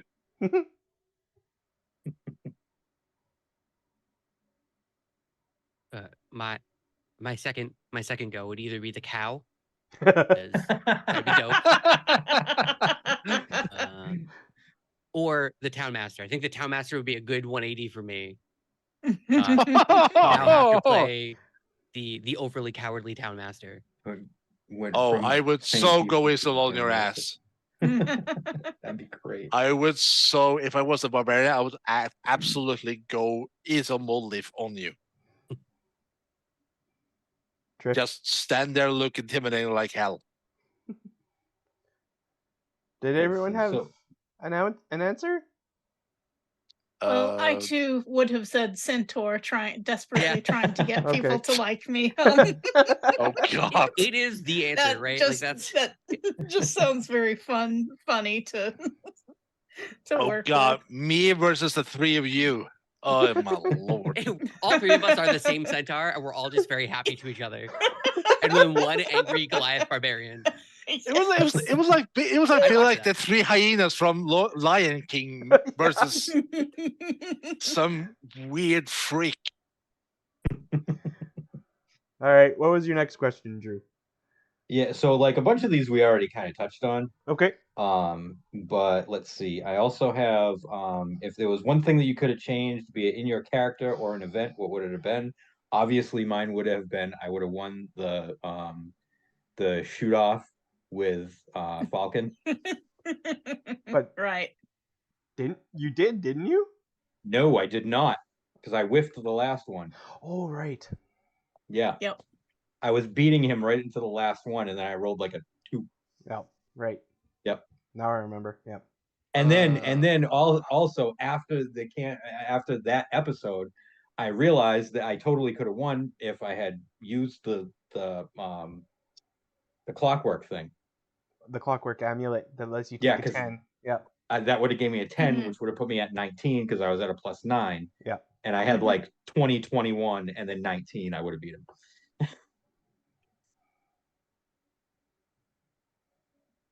So what I would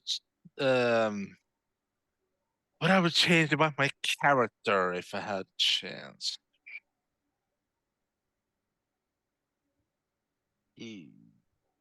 I can't think of anything. Nope. I wouldn't have cast Sickening Radiance. I feel like that was kind of a whiff. I would have done Guiding Bolts during that last fight and still not hit, but I would have felt like I did something actually. Sickening Radiance was a great meta play, and it just didn't work. And then I was like, well, I've committed. So this is what life is like now.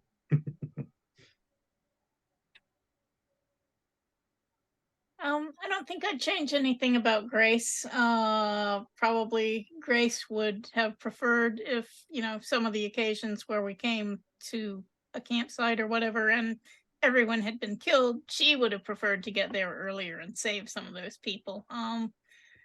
Did the potion lady, was she okay, or did she end up dying while we were off adventuring somewhere else? Oh, I yeah, can't remember. she's fine.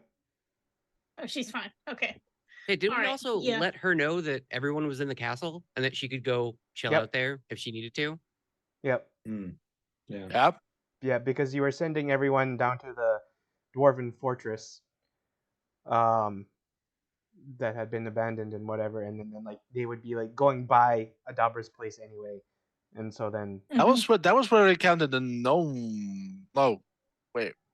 The gnome stuff was in the beginning. That was like the first or Yeah. second yeah, session. the gnome stuff was like the very first session. We killed all of them, didn't we? Or was it the couple we left alive? No, there were good gnomes. There were good gnomes. Yeah, We didn't kill any of the good gnomes.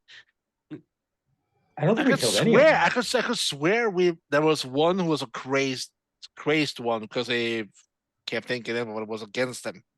Yeah, there was one crazed one, and Yeah. because I remember Shadowed, and we attacked him because he attacked us, Mm-hmm. Yeah. and Shadowed asked if we wanted to use lethal force, and everybody but me said no. and I was like, no, I shoot an arrow at him. And Shadow's like, do you want to try to kill him? I'm like, yeah, I do. Malik doesn't give a fuck about this guy. I think it was that move that let me know that I could be a little buck wild in this campaign. And that's when I was like, I'm gonna steal that magic book that they have, and I'm gonna learn everything inside of it. Mm-hmm. Actually, you know what? That now that you say in the beginning of the campaign, and like one of my favorite moments going back to that is in the very, very, very beginning when Malik asks Isol what he's reading, and he's like, "It's smut." Oh yeah, the That first like four days of the book were just porn, and like Isol's like, I don't care. Isol very much like full asexual being, right? Like just like I don't really want to see any of this. Oh, interesting. That's where that goes. Like flipping pages. like I think that right there, that just real quick 2-line back and forth, pretty much set the tone for the entire campaign. Oh, It's like, most okay, certainly this did. is going to be a little bit more lighthearted than anything else. I had a list of like super dry subjects and then super crazy subjects, and I'd roll on it to see what Isol would be stuck with reading for like the next couple of days every so often. That's funny. Right, because part of your concept was that you couldn't skip ahead through a book. You had to read a book from cover to cover, right? That was me explaining the mechanics of the fact that like a warlock can only know so many spells and only cast so many spells. And that way, like when Isol leveled up, a new spell appeared in his book and he was like, oh, finally. But like up until that moment, it's like tree bark, how to navigate by stars, the grains of wood and what they mean, tea leaf reading. And it's just like all this mundane stuff that he doesn't care about. It was a good way to explain mechanics, but much like with the Malik conversation. Yep. So what's the next question, Drew? I have 2 more. I have 3 more. I'm sorry. 2 of them are pretty big, and one of them is just for fun. Okay. So what is I'm gonna have to exclude Echo from this one because you don't have a player's handbook. Oh. So Fair enough. Okay. What is your process of picking your character? Like, what do you start with? Where do you go from there? Like, I will say I always start with class. I pick what I want to do for a job, and then go with like name usually, then race, and then backstory and and what do you call it? Like your skills and stuff. Skills and traits and sort of. Yeah, I kind of try to do that kind of at the same time so I can have them like play off of each other. I don't actually need to be excluded with this one because if you know that Arven actually provides with a list of characters and classes at every D&D reviewer session. So I kind of had a bit to go on. So at first I was a human paladin during my very first session with Arven. I felt that was a bit too complicated so I was like, not again, no. Then I was a dwarf cleric with you, oh God. Mhm. We're doing another Christmas special. That became a bit problematic because I had to learn everything. And like you said, I don't have a player's handbook, which I've actually posted a picture on the Discord to just make sure I have the right one to buy. And then I thought about a elf rogue for the quintessential dungeon. Then I figured mysterious character. I was like, yeah, I can go with this. And I did the second session with Wenchkin as a warlock diplomat and Shadowmer as it was either a gnome or halfling. And that character, he was like plastered all over Shakunas, like a little brother pestering his big brother for ever till he moves out. I would actually post the link to the video to the second session in the Discord. Because my oh my, that session was yeah. So there it's posted. So just go !ARVCord if you want to know more. But with those two one shots, I had, and then Kilobyte approached me. Well, Kilobyte and then Shadowmate took out talking about me joining the campaign.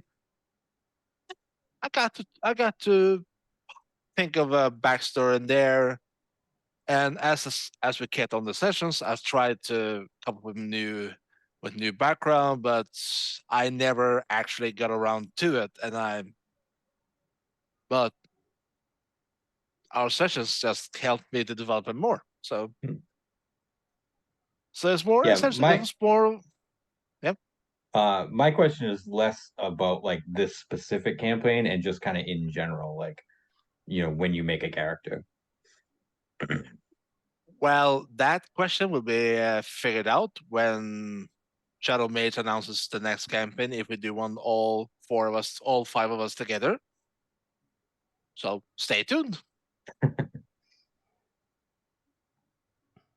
I'd say I pretty much always go for class first, or if it's another system like Monster of the Week, I would go for archetype. The sort of person, the challenges that they're going to face and the way they approach handling those challenges comes into class. And also, I usually try to balance with the rest of the party. If we have, this class and that class and the other class, I'm almost never going to duplicate one of those classes. I'm going to see what else is needed. If I don't know what the other classes of people are going to be, then I go with something I haven't played lately.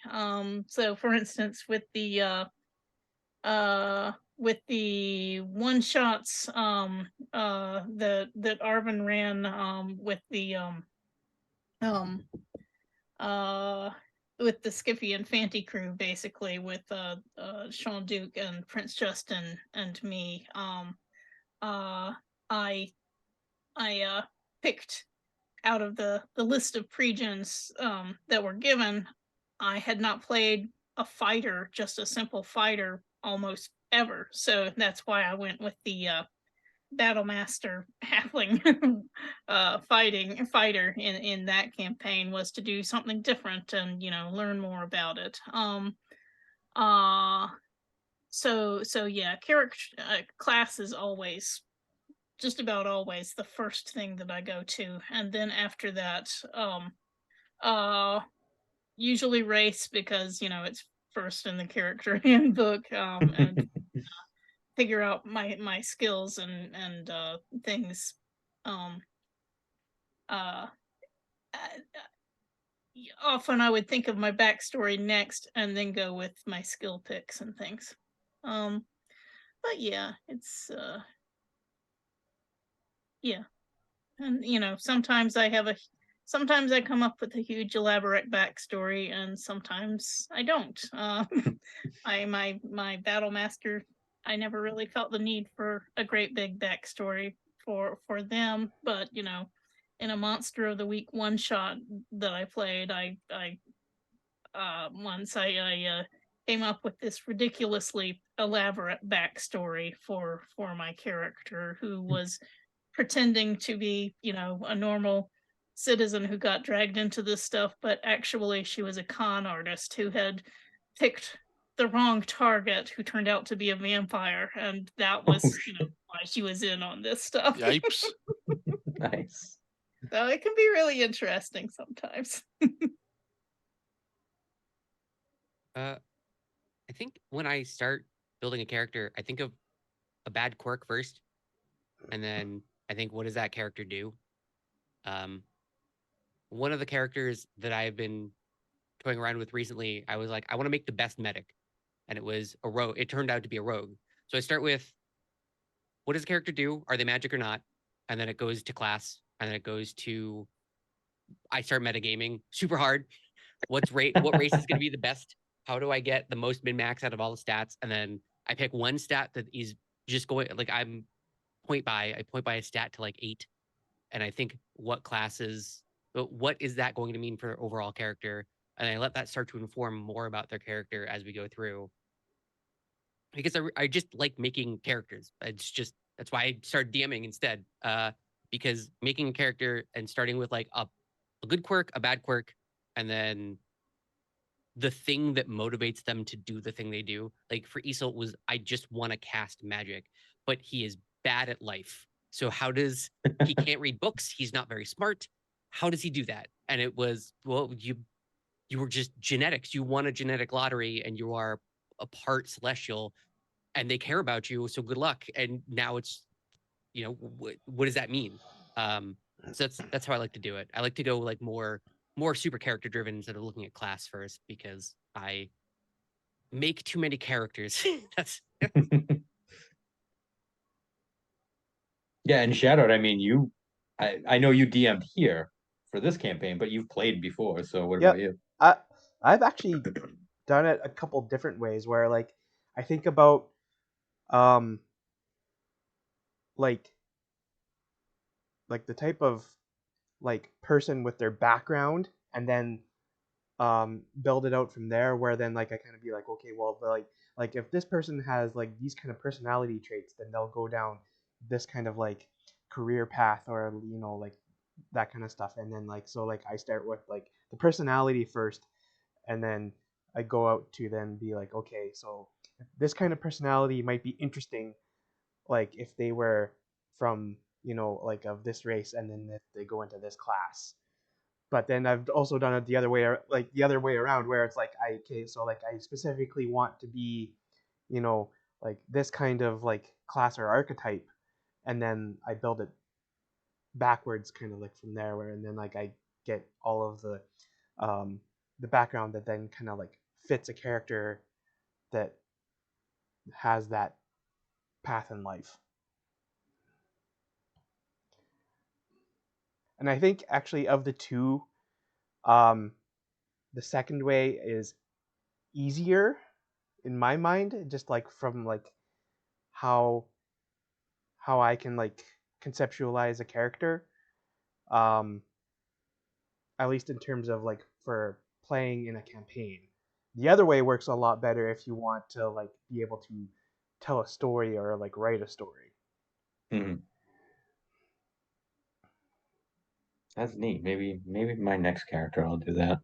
I'll write a backstory first and then figure out where it goes from there. All right, so the second to last one, which is another big one, and this is for everybody. What was the point when you fell in love with D&D? Fell in love with D&D. Yes. Ooh. Someone else should Oh. go first because this might take me a moment to think about. I was Uh, I will say this is interesting because my brother got me into D&D when I was like 10 years old. And that's the reason why I like fantasy and sci-fi. That's all him. That is totally him. That's all from him, right? And it was interesting the other night when he was on my stream and Shadowed showed up because it was this weird juxtaposition where the guy that got me into D&D is in the same chat with the dude that's my DM. Mm. So I thought that was kind of cool. But yeah, I playing with my brother when I was 10. That's when and then I gave it up for a really long time, and then I recently, within the last 5 years, got back into it. I may have to say around the same thing for me as my brother. He owned a lot of the D&D novels, Dristo Urden and Salamander and various other books. Mm-hmm. It was like when was it he moved out? He moved out 2006. So I don't remember, but at one point he moved out and moved like a half an hour away from us in the same town. And I visited him once, and it was like looking at the books and everything, and I was always mesmerized by Drist. Always. Mm-hmm. Then I was at a sort of a live action role playing camp. Well, it wasn't a camp, but it was an event that a group of LARPers had, and one night they had arranged a D&D session on pen and paper. So I thought, why not? I'll join up, and I was a dwarf fighter, and my good friend Ravenfeather Tavern's fiance, she joined as a half orc fighter as well, and we had a big laugh together. And this was actually in 2012, because I remember it was 12 days before I went to my first ever crew concert, which was Nightwish, Mm. which was appropriate, albeit it was with Tara, alas. But it was a good concert. But from there on, I tried various other campaigns, and it didn't work out because time and everything. But yeah, mainly my brother, I would say, with all the books they owned, and yeah, it just flew on from their own.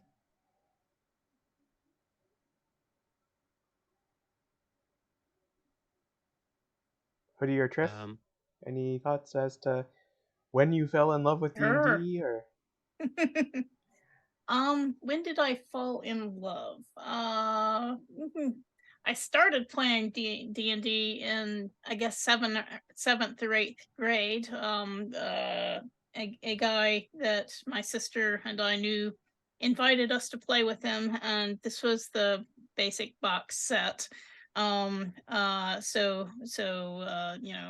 was at that point there were alignments, not just chaotic and lawful, but they had moved to the 9 alignment system. Mm-hmm. The lawful and good alignments, or axes rather.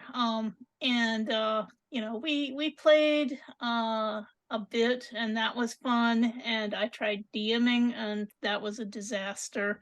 My poor sister got bled to death by a giant tick, and I didn't let her do any of the things that she tried. I just knew that you were supposed to fight ticks with fire, and she didn't think of that. So Oh, What were you nothing she did DMing? worked. Fallout? The good old fashioned no butt. And continued playing through high school. I don't think I ever played D&D in college. I always had something else to do. I played Ars Magica and GURPS and some other things in grad school, and then didn't play again for a long time. Sometime around, I don't know, 2016 or so, one of my grad school friends invited me, now that Roll20 was a thing, invited me to play remotely. As an editor, as a newspaper editor, I worked nights for most of my career, and so I wasn't, socializing with people much. But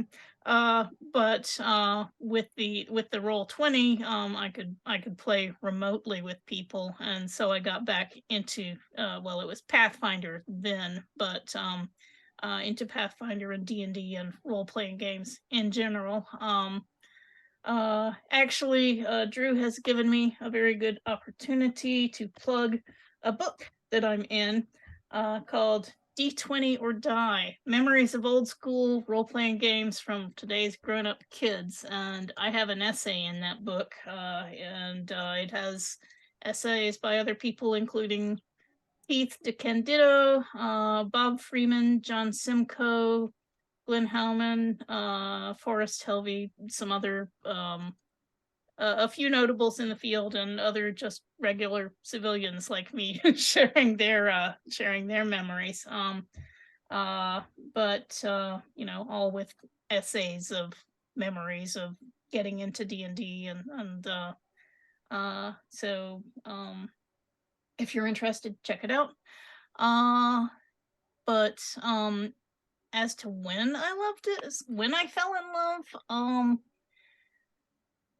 I liked it, and I had been reading Tolkien and the Sword of Shannara and other fantasy, Conan stories and stuff like that before I ever got into D&D, and this was a way to be a part of that kind of story, and it was just so fun and interesting, and getting to play a different character, so you're doing improv acting too, and the strategy elements, and it all just it's great. I love playing D&D and similar role-playing games.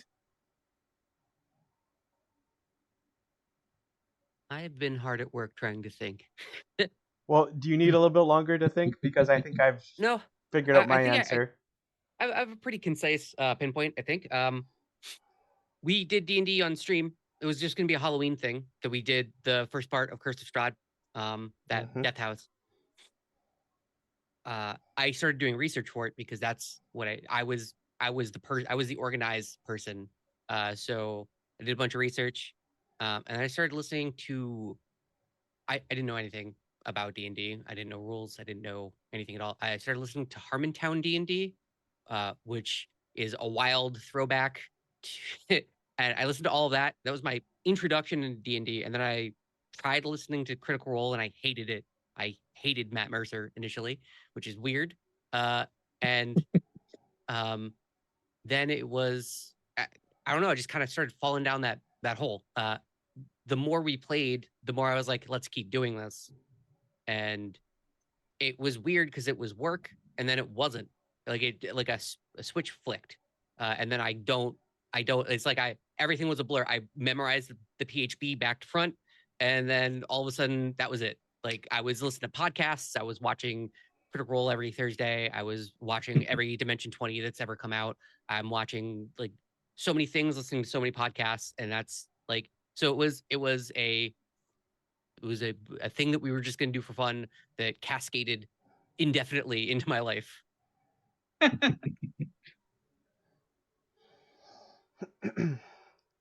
Yeah, so I think when I fell in love with D&D, at least for the game, and especially with like DMing and that kind of stuff, was probably about 2015. I had stumbled across Arv's channel in 2014, and at that point, like it's a long time ago now. That's 9 years ago. Yes. Mm. Yeah. Mm-hmm. And No, that's like 3 years ago, right? I know, right? Right. And like D&D 5th edition had kind of just started getting going basically in 2014. But then like some of Arv's early campaigns, like there was one way back then that had like it was Foom and Anominatus and like all these people that we don't really hear about around the community anymore. But there was, because I think it was one of the D&D Next adventures, because something about Dragonspear Castle. I watched that, and then like there's the other like Horde of the Dragon Queen campaign started up, and then I started getting into like the D&D game itself. Like I bought the PHB and the Dungeon Master's Guide and all that stuff, and I managed to find some friends in real life and started to get a campaign going with them, and that was kind of like when I really fell in love with the game. I knew of D&D and had played it a little bit well before that. Like, so I was about 10, 11 when the Lord of the Rings movies came out. I had just read the books not long before the movies came out. And then there's like this like pivotal moment in my life where like after Fellowship of the Ring had come out and I was at a sleepover with a friend and his older brother had bought a computer game called Icewind Dale. And we were playing Icewind Dale, and we were at this point in the game where like there was like this like narrow bridge that we had started to lure the enemies across, and we got the spellcaster to be able to cast like there was some kind of protection spell that then like made them not be able to pass the bridge. And I was like, hey, that's kind of like what Gandalf did with the Balrog in Lord of the Rings. And then I was just head over heels in like love with fantasy everything but after that point. And my mom worked at a bookstore, and I came home and I was talking all about this to her, and she's just kind of like, oh yeah. And then I mentioned the name Icewind Dale, and she says, oh, I think there's some books that have that name. And so then I got into the R.A. Salvatore Drizzt books, the Icewind Dale books and all of that, and I delved into that. And then I got into the Dragonlance books, and then I had a youth group leader who was all into this kind of stuff as well, and he was like, well, it's based on D&D, right? And I was like, well, I kind of know about that. And he was like, okay. And he got me and a couple other friends. We played like a couple sessions of it. I think that was probably regular 3.0 back in about that time. It would have been about 2003 or 4. I don't know if it would have been 3.5 yet. It could have been.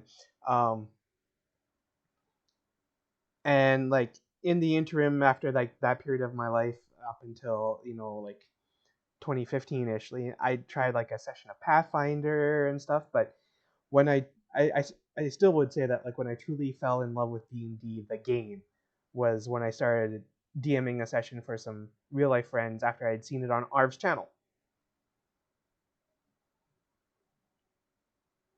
That's pretty awesome. Yeah. But my love of fantasy in general goes back a long time. I know. First off, I want to answer Triffid. Thank you. I do like this shirt, and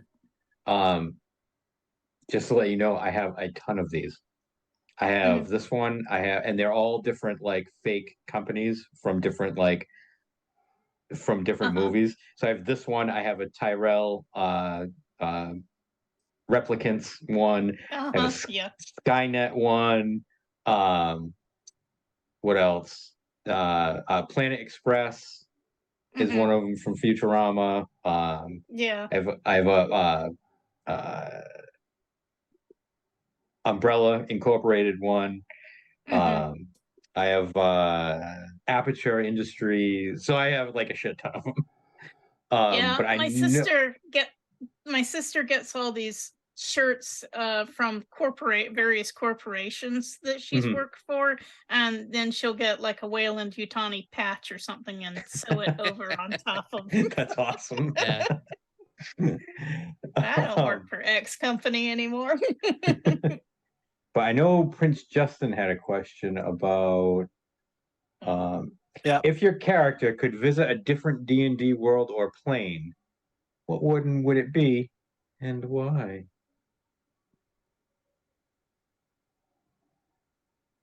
To which I have actually absolutely no reply to because I have no idea. Sorry to say. I don't know enough about actual like because there's D&D the mechanics and then there's D&D lore and all that stuff. That's like a big dark closet I've never been into, full of spider webs that I'm like too scared like because I have to clean the spider webs first to go in there. But from like I think if you took Isol and put him into a Strixhaven book that came out, he would die happy. It's a big magic school. He couldn't do any of it, and it would be amazing the entire time. Actually, I may have an answer. It would possibly be Espergenesis. Ooh. Hmm. That would be interesting. Mhm. Why? Because it is Espergenesis. And with the whole new campaign, Expedition of the Mysterious Peaks, which is also 5th edition, I like a good sci-fi, and I haven't been paying attention much to Espergenesis overall, actually, but which I should really get back to. But then there's so much backlog, both video and gaming. Everybody knows this to be a curse. That Espergenesis just to explore. That's it. Yeah, I don't know that Grace would want to visit just one. She'd want to visit all the worlds and dip and sample among all their, fascinating songs and legends and spells and just keep going to new place after new place forever. That would be bliss for her. Is sigil a thing in D&D? Is that Yeah. D&D? Okay. Yes. So and that's the portal to all the different realms. Yeah, correct? that's the Planescape. Yeah. Hey, look, something's in this somewhere. So I mean, yeah, that just sounds dope. I want to go there as a person. I would have Yeah. to add another one to my list. There is a D&D that I actually helped kickstart. What was it called again? I believe I had a PDF file on my PC somewhere. Odyssey of the Dragon Lords, which is basically dragons meeting Sparta. I would actually go there first. And it is 5th edition, and it is let's see.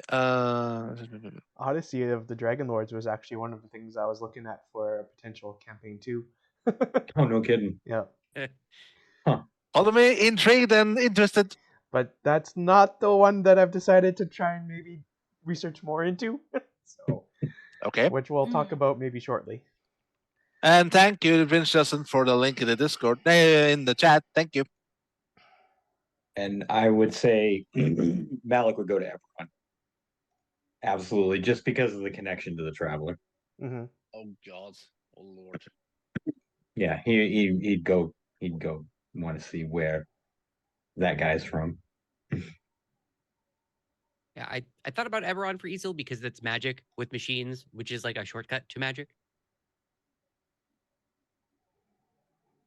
Shadowed, where would you like to go? Where would all of your characters like to go? Oh. Start with the first one that you came up with in the campaign, and go through all I'll of keep them. I'll keep a tally. We'll let you know when you're done.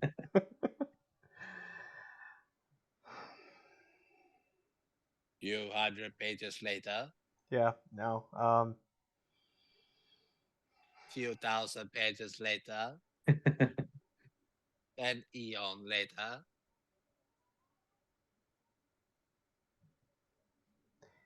Um, I don't know. I don't have a good answer for this. Well, do you recall like one of your okay? How many of Armin's D&D one shots have you been played? Have you played as a character? Yeah, 2 for sure. Might have been 3. Okay, which one of those would you pick, and where would you go?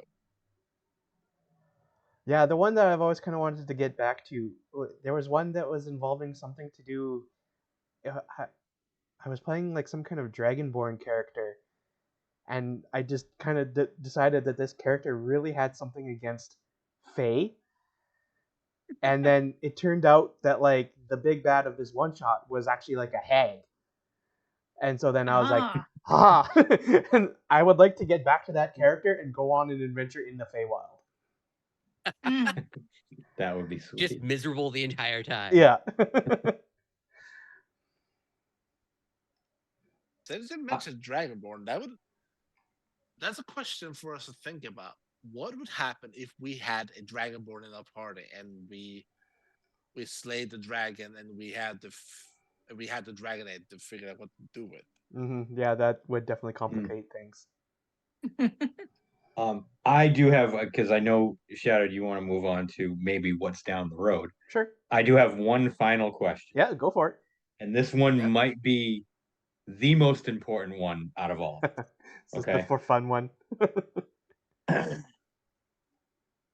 Can your character dance? How good are they? And what is their dance of choice? I have one reply regarding Shakunas.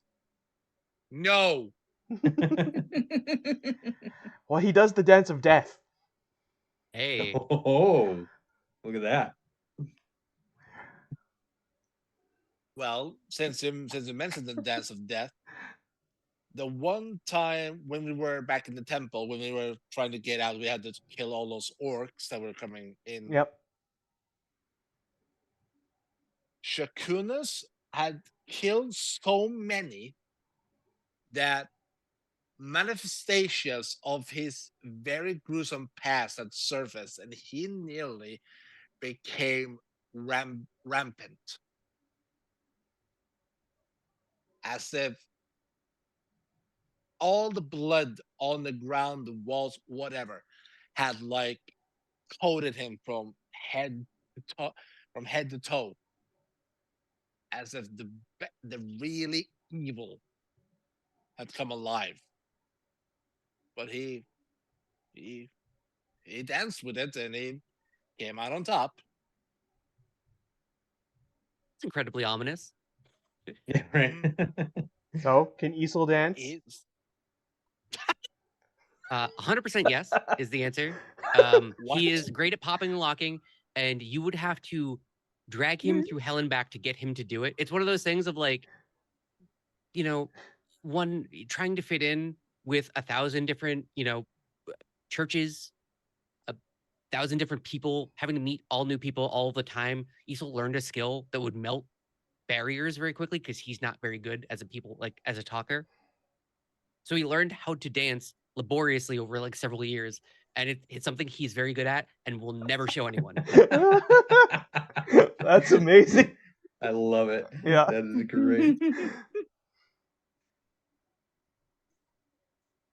Before we go on to Grace, who obviously can dance, and I will say that Malik cannot dance. He's not good at it, right? But if he were to dance, his dance of choice would be something slightly out of date, because he's a slightly out of date kind of guy. So he'd be doing like the Cabbage Patch and the Running Man and shit like that. The town master. I would actually answer more detail, but me as myself, Echo Alpha X5, I absolutely have no idea about dancing moves or whatsoever. So hence therefore, I just decided no. Or as Shadow calls it, the dance of death. So whatever. But yeah, Grace.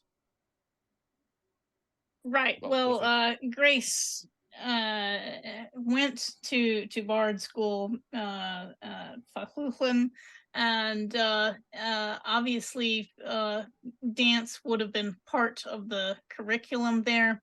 But as for her dance of choice, that would probably be an analog of capoeira, which Nice. yeah, that's on this yeah, that's her already. right. On this planet, capoeira is an Afro, to quote Wikipedia, an Afro-Brazilian martial art that combines elements of dance, acrobatics, music, and spirituality. And so also, I think of Grace with her liquid rolling R's and other things, and coming from a different continent to Faerun, I think of her as kind of a and of her homeland, as being kind of an analog of South America. And so capoeira just really seems like the perfect dance for her. That's such a killer answer. Oh my god, that's so good. There's an adventure out there where we got trapped in a cave that got us all very, very, very, very high, and Grace and Isel are dancing furiously, and Awesome. Shakuna's just standing there with daggers in the hand, kind of like flinching a little bit, and then there's just Malik, who's sitting on a rock looking at everyone, shaking his head.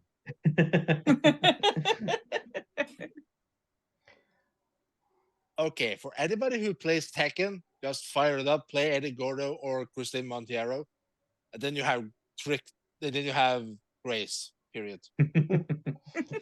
I'll just say the town master actually quite enjoys ballroom dancing. Good old box God. Why am I not surprised? That old silver fox. Is he a waltz man or a samba man?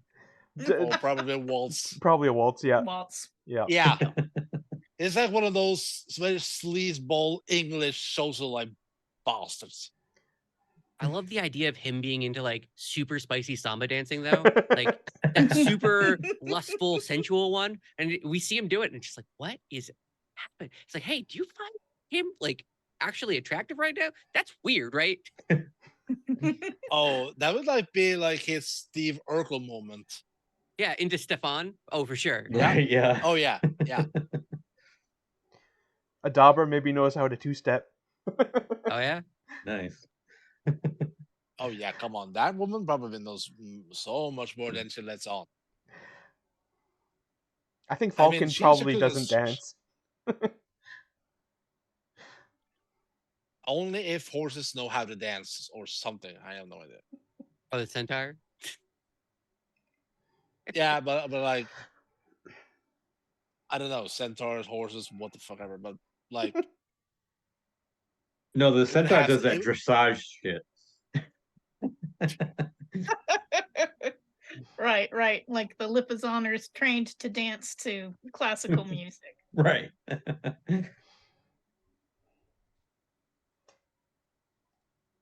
Yeah.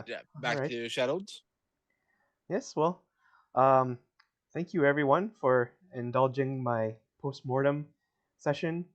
I think we had some really good chats about the campaign and D&D stuff in general. Hey, we wanted it too, you know. Yep. Mm-hmm. Yeah, it would have felt very unfinished to have just stopped with the death of the dragon and nothing else after that. Oh, did you want to go on to what was maybe next? I'll tease some stuff.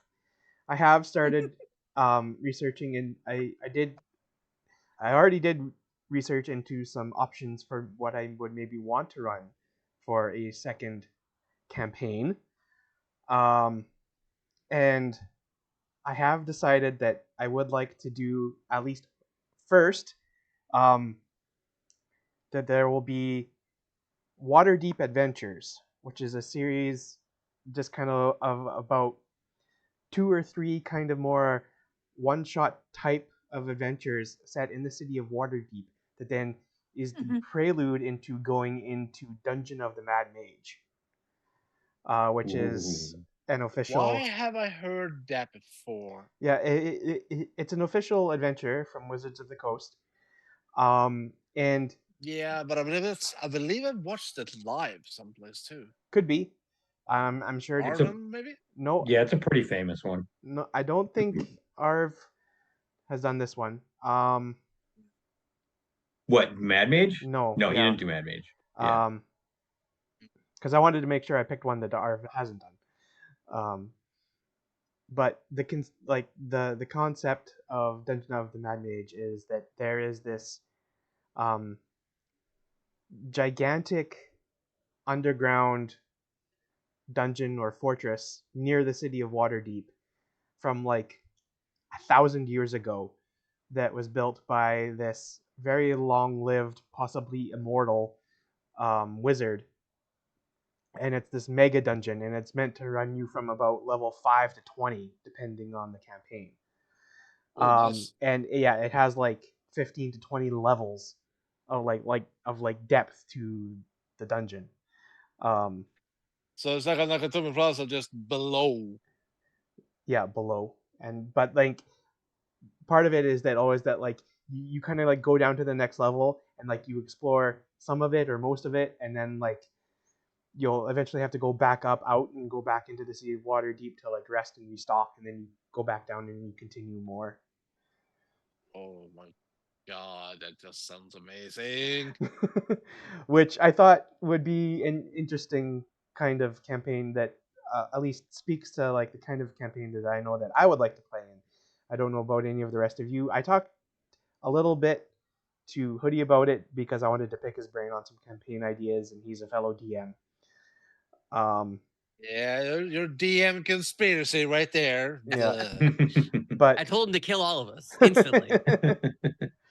I also have a potential idea for even a possible third campaign down the line now too, but that would likely be years down the line, I would assume. So, I need to do more research and more prep into this, and then decide on, talk to some of you folks, decide like who is coming back, like who wants to come back, and all this kind of stuff. But I'll probably. Oh, I'm up for it. So you can just count me in right now. So yeah, that's my potential idea for going forward. I don't have a good timeline on anything really yet, but I have that stuff in the works. So I guess any questions about that? It sounds awesome. Yeah. Yeah, I have a bunch of character ideas. I would actually need to know what would be chosen to be the next campaign before I would try and make a character. Yeah. Well, and I hope to possibly have a player's handbook by then. Well, now you know what the next campaign would be. Yeah. Oh, it was Illinois James. That was the character I joked about making instead of Indiana Jones. There we go. Which I actually, when come Wednesday, I am gonna actually not be at my PC. I'm gonna be on my couch, after a good breakfast, 6 hours of Indiana Jones before I shower and head to the cinema to see Dial of Destiny. Mm-hmm. So full on Indiana Jones Wednesday. Nice. I have tickets to go see Indiana Jones my Thursday night. And I'm actually on holidays this next week. I'm on vacation from work. Oh, nice. Yeah. Nice. Having a good opportunity to get some quality rest in and play some video games and do some research into some D&D stuff. And... About fucking time too. Will this be a meat grinder campaign? Do I need to prepare like 20 characters? Yeah, so some of the stuff that happens in the Mega Dungeon can be pretty brutal. So it's Mm. advisable to have backup Oh. characters prepared. Man, Oh my! so I just had saw- I Okay, had go thought for- of go a ahead. sweet boy, a sweet little gnome boy, named named Basil Globberpot, who is a sweet little alchemist gnome. I will not be bringing him into this dungeon now. Although It's not a given that there will be character deaths, but there's a much higher likelihood of it happening in this kind of campaign than there was in this previous one. For a small little like cherubic like gnome boy who doesn't swear, I feel like this might be the wrong place for him. It could be Im- great, but I'm scared. imagine. Okay, this is gonna sound insane and just absurd, but imagine you. Okay, what was it? You have to go down into this. What was it? The tavern or something? What was it? Shadow for what it did. It's actually funny that you say that because I didn't say that in the spiel about it, but there is the Yawning Portal Tavern in Waterdeep, and like you have to like Okay. descend down the well like to get into the mega dungeon of the that's like And then under, you can- it's and you have to- underneath and you the have to get mountain. It's underneath the mountain next to Waterdeep. Yeah, and you have to get back up to like recuperate and rest. Is that Yes. what was it? That is it? Yep. Yeah. So imagine you take a character down there, you do a bunch of levels, something happens, and then something happens. You have to get back up, but then your character dies, and then you make a character that knows your previous character, Mhm. and you send him down to continue the adventure. Yep. And then he has to go back, and then he dies, and then so on and so on and so on. Oh yeah. The quadruplets, right? Yep. Yes.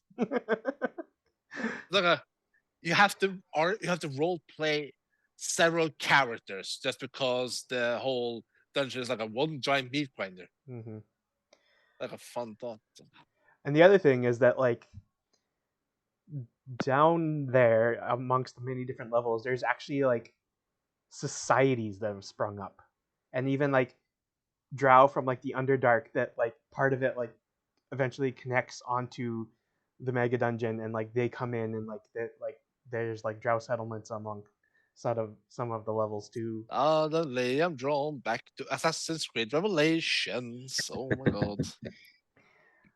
But yeah, it's supposed to Although be huge and it's supposed to be hard. Nice. okay, Looking I forward like to the it. sound of that.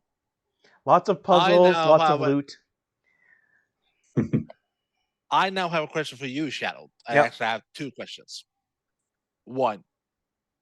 Well, actually, it will be three questions, but the first one is, when was it you started to plan to do DMing on Arm and Animal's channel regarding this campaign? Followed by, how did it feel to do this campaign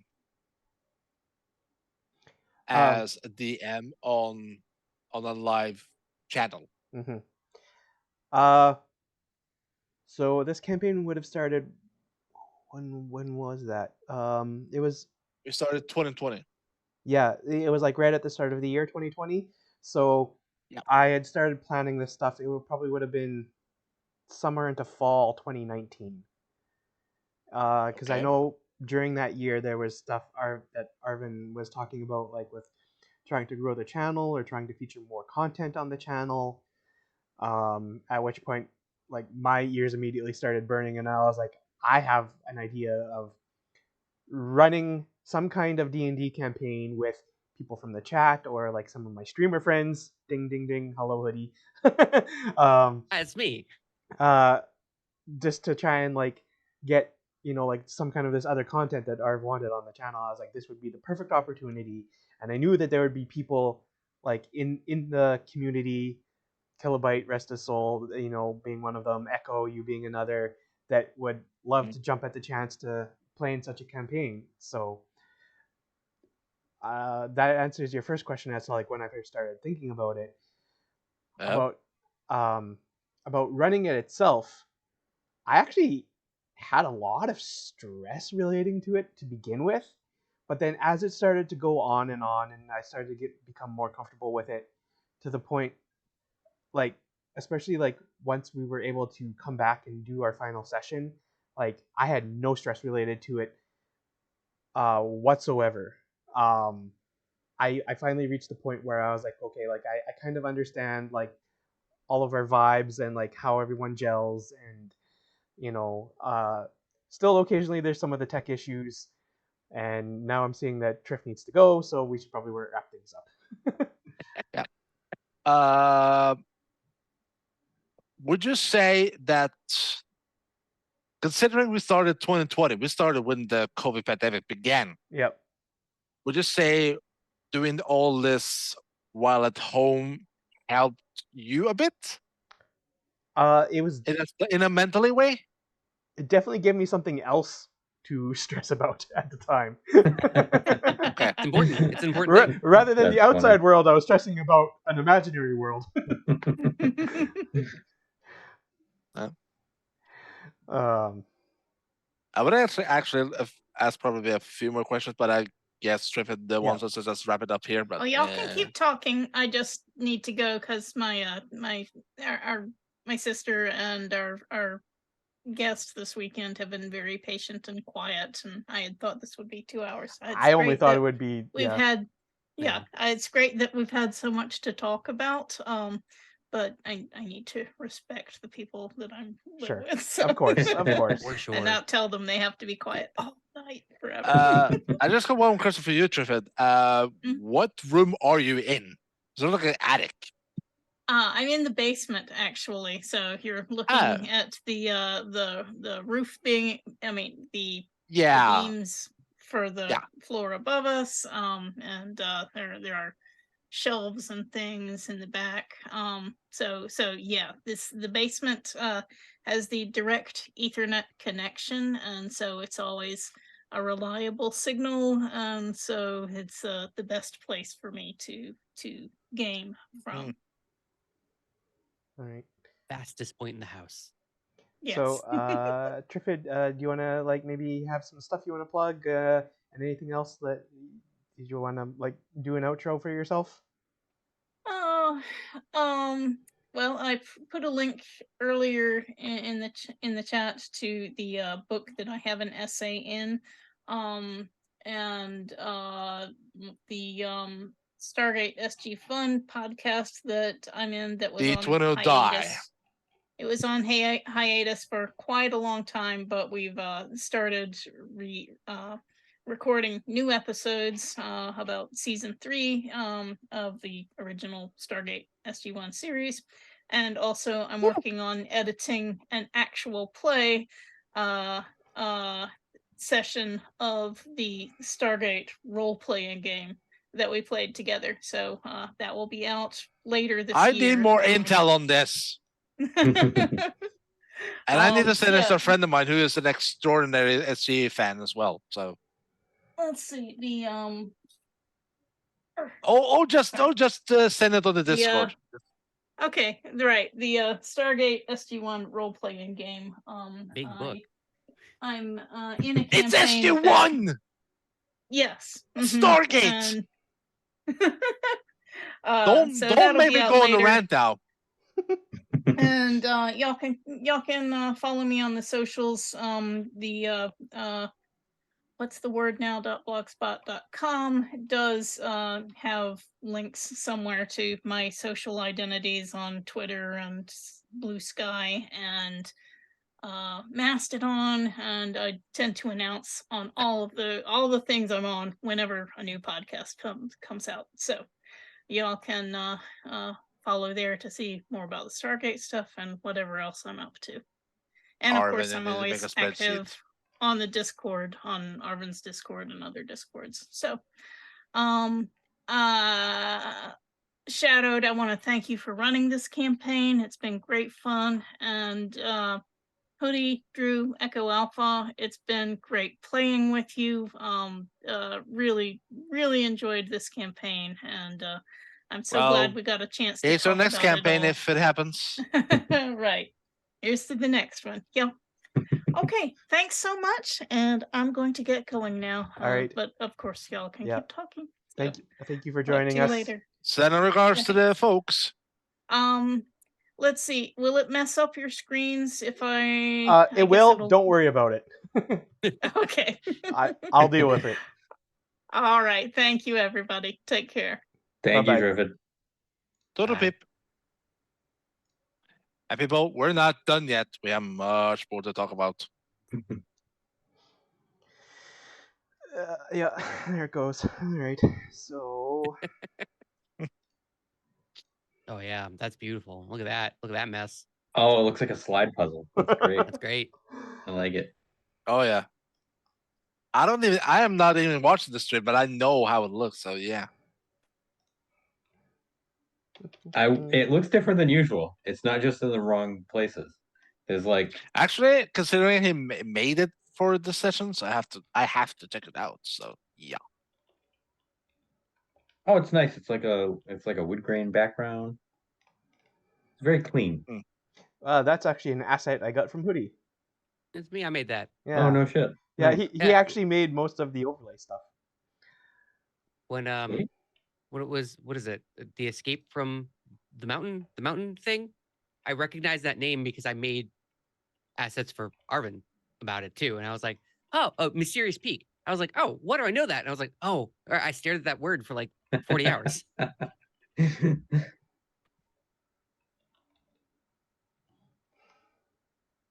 Also, when Drew, when you had the question about when did I follow on with D&D, or rather, the inspiration, all the things about D&D. I probably have mentioned that I played a lot of Baldur's Gate Knights with Devil Knights, but that was adding up to the whole love. Because I always kept tinkering with the tool set.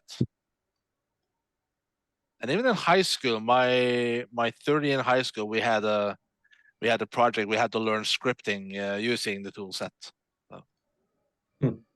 which I completely failed at. The only script I remember today is how to level up, just cheat. But I don't. So That was a good question. I kept trying to think of the exact moment, like, because there's tiny things, right? Then you gradually start to like something, but like, there's always a moment where you're like, oh, what? And then I was trying to think what that like apex moment was, and I couldn't think of it because I don't know if there was one. Yeah, like I said, it was when I played with my brother when I was like 9 or 10 years old. And I remember he was so fucking brutal to me as like a little kid. Like I forget exactly what the thing was, but there was something where he like my character was starving and there was like meat on something, and he kept saying, oh, you're gonna starve to death, you feel the hunger in your stomach and all this other stuff. So I was like, fuck it, I'll eat the meat, right? So I ate it, and it turned out to be werewolf meat. Oh, yep. So my character became a werewolf. werewolf. And then and then I went back to like where I was like the castle, because I was playing a wizard at the time.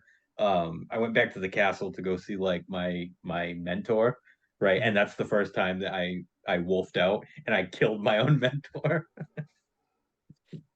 It's really doing a full number on your whole character. Oh yeah. Yep. Yeah. I can't even. I always wanted to play D&D, but I think I was like super young, and I saw older kids playing D&D, and I was like, "Oh, that's so cool! What is that?" They're like, "Yeah, you're a little kid, you can't play this." And then I never played it until I was in my late 20s, and it's like, "Oh, okay." It just took me a good solid 20 years to get there, but I made it.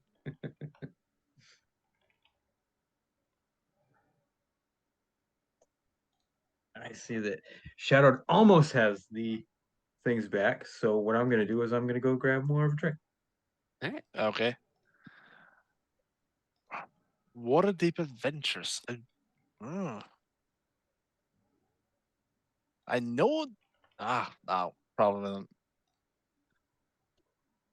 mean, there's a lot of Let's Plays that have probably, because you can find a million of them out there of people playing through that adventure. So you might have seen one. It's totally possible. Yeah, maybe, Especially but when it was like new, right? I don't recall it. And since considering Waterdeep may be our next campaign, just maybe, unless Shadow Well, yeah. suddenly thinks about anything else.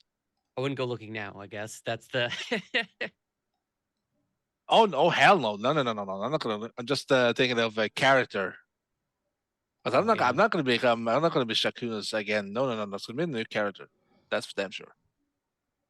But I had like a list made up. Maybe an intellectual, maybe a dumb barbarian. So I could like do Lom Smash, Lom E, or some form of snob, maybe.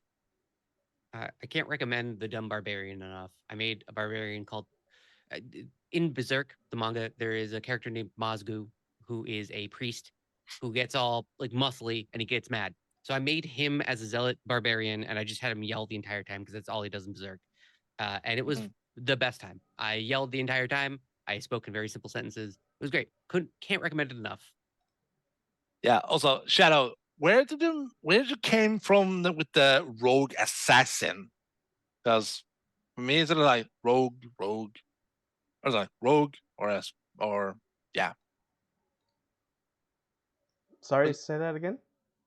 A rogue assassin is just a subclass of rogue. Yeah. Yeah. Oh yeah. So like when assassin on is the, just so it's there's like like on the Baldur's Gate games when you play fighter. Okay, fighter, cavalier, or something like that. Okay. right. Yeah. Yep. Mm. Yeah, like Vance was a swashbuckler rogue, which is more like piratey. Mm-hmm. Yeah, of course. That's a given. And like when I played a rogue so I played in a home game before our campaign. And I played a mastermind rogue. Oh, those look fun. Yeah, it had a lot of like Echo, you probably wouldn't like it. It had way less like killy stuff, and it had a lot more like RP stuff. So like one of the things my character could do was like if I watched somebody for a certain amount of time, I could like tell you things about them. Or like the DM would have to tell me things about them, like like what their class and hit point level were and shit like that. It's a free legend lore on a character, which is great. Right, yeah. Yeah, but how would you know I wouldn't like it? I mean, who knows? Because you like killing stuff. Says he who calls himself Drew the Damager now on Twitch. I was just looking at rogues. The medic I was making is a thief that takes expertise in medicine and expertise in healing supplies, which means with fast hands, as a bonus action, they can use their healing supplies with expertise in medicine, which is like plus 12, right? And almost guaranteed to bring someone up as a bonus action, right? Like, that's so good. Fucking incredible. Yeah. It's like the because I was trying to think of like how do you make a medic that doesn't have magic? How does that exist in D&D? Because that has to exist in D&D. Healing is such like it's such a limited resource that only clerics who are so devout, or paladins who are so devout, or druids who are off in the wilderness not paying attention to you, only those Right. people really have that. Bards have some of it but not a lot, so and not everyone can learn how to do bard stuff because of colleges. So I was like, well, what do normal people do? How do normal people heal? It can't all be potions or bandages. Yeah. I mean, it's got to be field medics.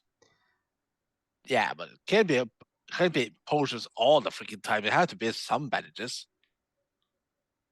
I feel like that's another thing too, is how come they don't have like bandages dipped in potions? What's that? Where's that? Right? There was a comment earlier in chat. I think Crit Twitch made it. Oh yeah, confirmed Shadow's out for blood. About the potential um Oh yeah, more oh yeah, oh yeah. About the meat grinder. the Yeah. meat grinder Yeah. for the next campaign, and like I wouldn't say I'm out for blood, but it's much more of a less kid gloves Yeah, approach. I'll go back to being a cleric where I truly shine. Yeah, just don't be a clumsy one. Now, dude, Like clerics are monsters. like Linu. Oh my god, can you imagine a meat grinder dungeon with a injury table? Well, God. yeah, that's That's just death waiting for you. That's just death waiting. The end. Yeah, we'll be a bloodbath, but it just doesn't. Prince Justin says, yeah, it'll be a bloodbath. Yeah, definitely. Now I understand why when I asked you that, you were like, I don't know. uh-huh. That seems like a little too much. But it's gonna be Shadow. Here's a question for you. Sure. For the next campaign, would you accept to have more players, like 2 more, or Ooh. would you just prefer to have us as is? I find 4 to really be the sweet spot for D&D. 5 is doable. 6 is stretching it.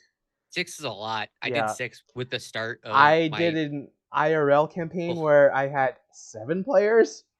Ugh. That was a gong Yeah. show. Well, that's real life. That's real world. I think. Well, I feel like doing it over Zoom would only amplify the problems because, like, you've got people fighting for, like who's talking and all that kind of Yeah. stuff.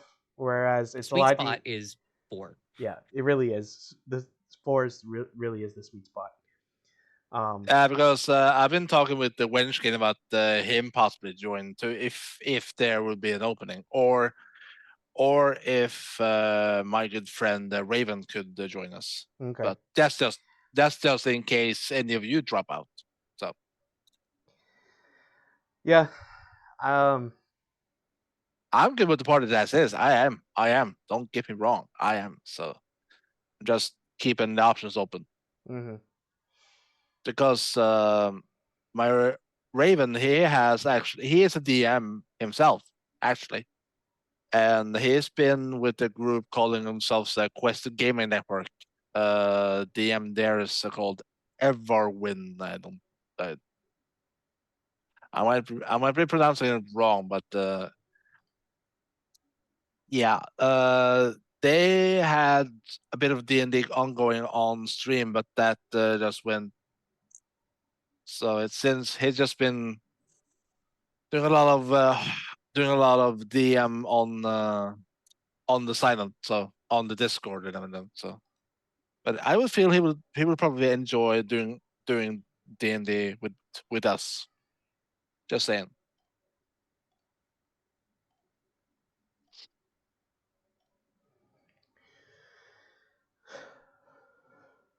Oh, you fixed the frames. I did. Oh, leftover from an Ethiopian restaurant. I have never been to one. Yeah, when I started Bounty in the beginning, it was me DMing for 6 people, and that was especially over a phone call, basically, to try and get clear audio of different people talking. It's just a lot because it's sharing light, right? And you got to share light appropriately. And so if someone talks for too long, everyone else isn't doing anything. So if everyone's on the same page, Critical Role makes 6 people, 7 people, 8 people work because they're all highly trained professionals. They know how to share light. Right, yeah. But like normal people, I'm not going to force a normal person to know what like that is about. That's dumb. Everyone just wants to have fun playing D&D. So it's kind of hard. That's kind of how I felt going on with this campaign, because I had already done like a 3 or 4 one-shot sessions with Arvin and a few others.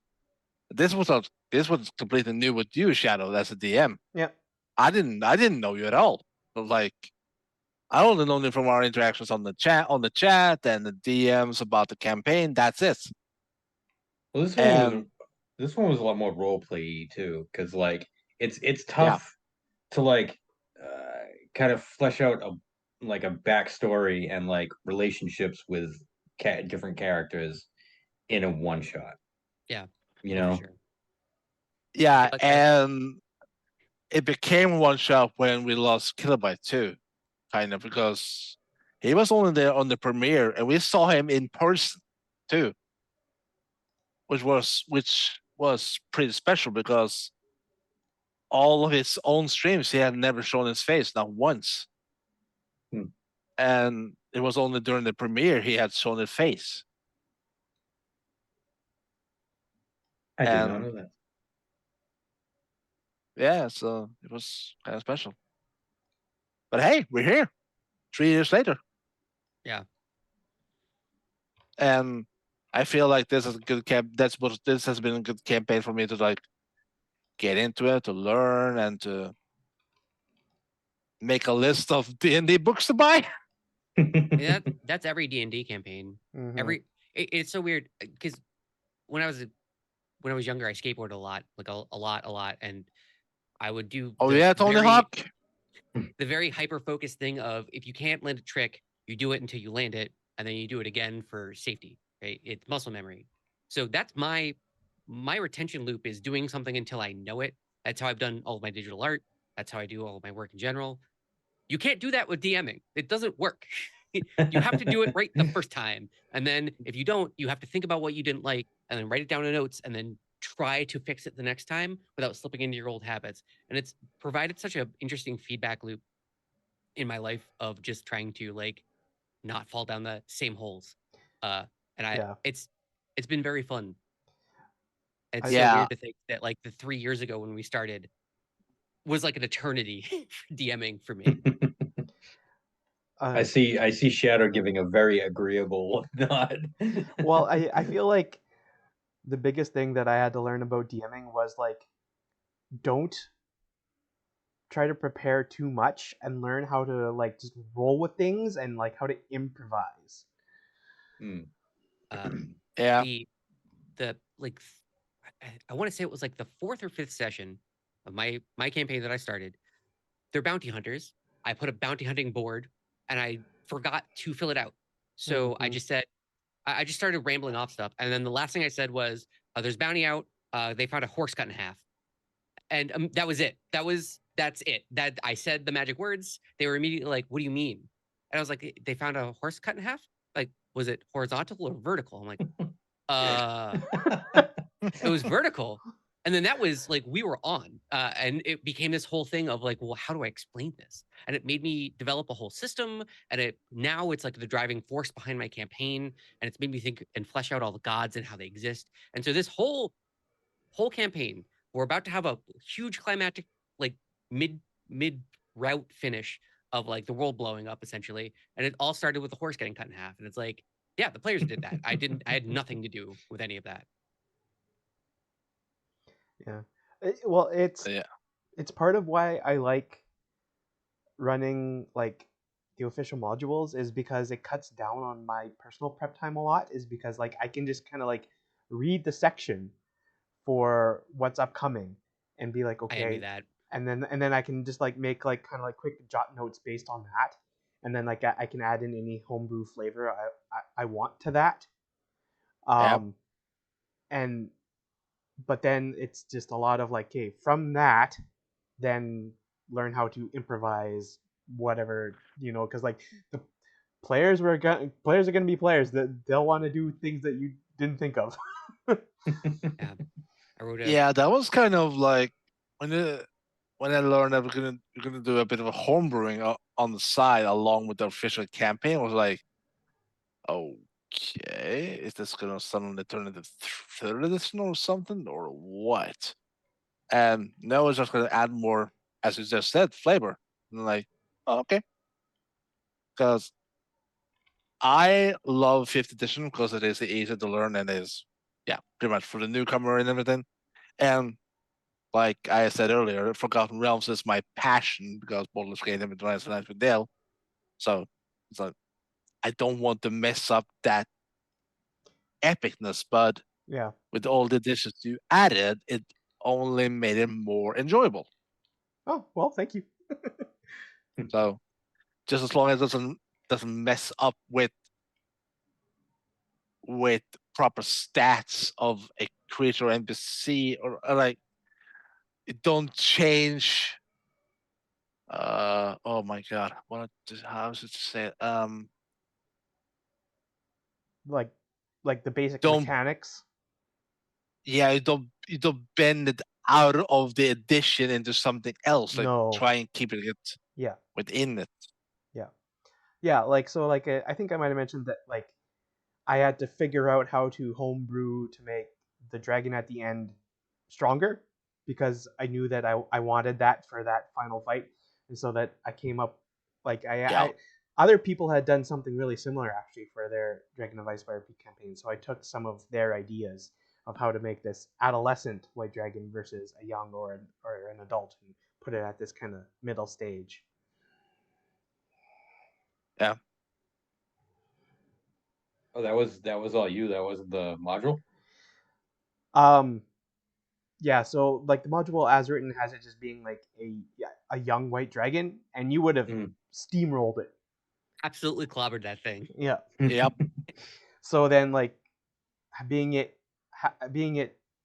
this adolescent white dragon, and so like I came like I did all that extra stuff of having it with being like undergrowing the hibernation growth and all that kind of stuff as an explanation for why it's not young and why it's bigger and all this kind of stuff.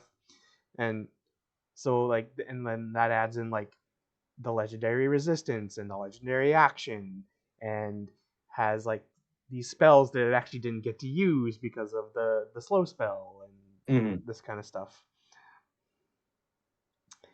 Triffid asks is, does the module have the egg, or was that your idea?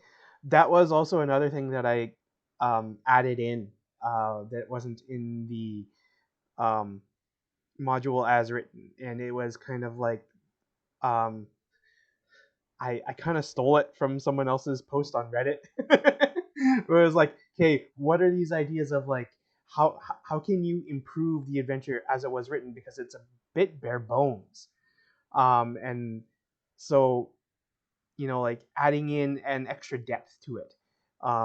And one of the ideas was okay, so that the dragon came to make its lair here because it was undergoing this growth, and that part of this process is because it wants to be able to lay an egg, but that when it dies it'll transfer all of its life essence into protecting the egg, and then it'll pop out. That little bit right towards the end is more of like kind of like my own spin on the idea, as opposed to just like it came to lay an egg.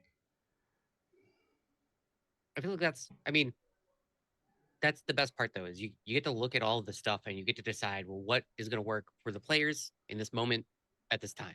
Yeah. And that's when you feel good about DMing, right? Because you come to that decision and then you make it, and then it adds so much more back because it's informed by the players' decisions, and it becomes this new reality, and then it compounds, right? And that's the best type of campaign, is when players compound upon lore and it just infinites out. Mm-hmm. Yeah. Yeah, and like I really liked the egg idea because like I knew that it would bring in some good character moments right at the end. We all pushed it on the race. I was just trying to look for the quote because you said that you kind of stole it from an idea on Reddit. Yep. And there was a quote that I heard recently, and I'm gonna fuck it up because I don't remember it exactly. That's why I was looking it up, but I can't find it. It was somebody said, it was something like, creativity is just copying other people and changing it slightly. Oh yeah, it really like that relates to the famous quote. I don't know if it actually has a proper attribution for it, but it's like Oh no, I'm gonna mess it up because it's something about it's something about like great Good artists Just borrow, good great artists. artists steal. Yes, that's it. Thank you, Hoodie. Yeah. I was It's trying to remember Picasso, how it by the went. way. What's that?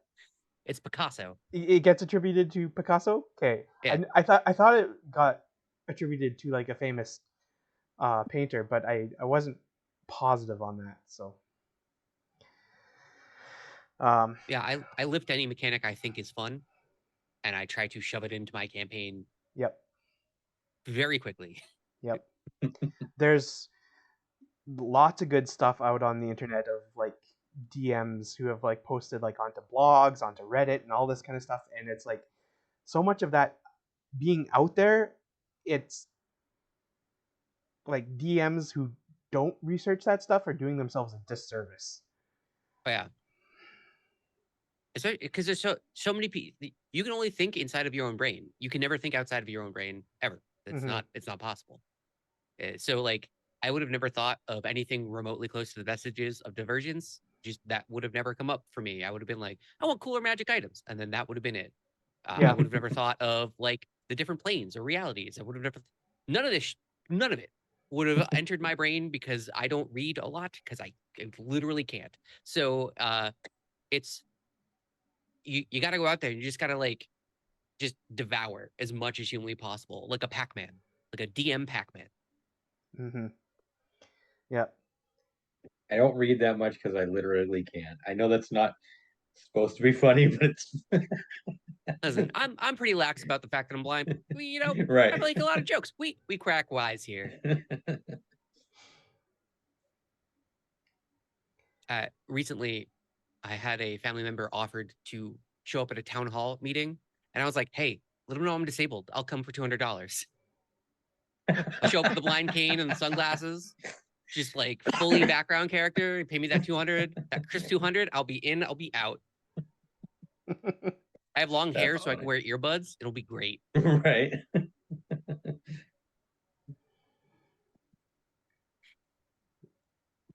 Yeah. Is there anything that you learned from this Shadow? Like, is there any large DM lesson that you learned? Don't stress so much.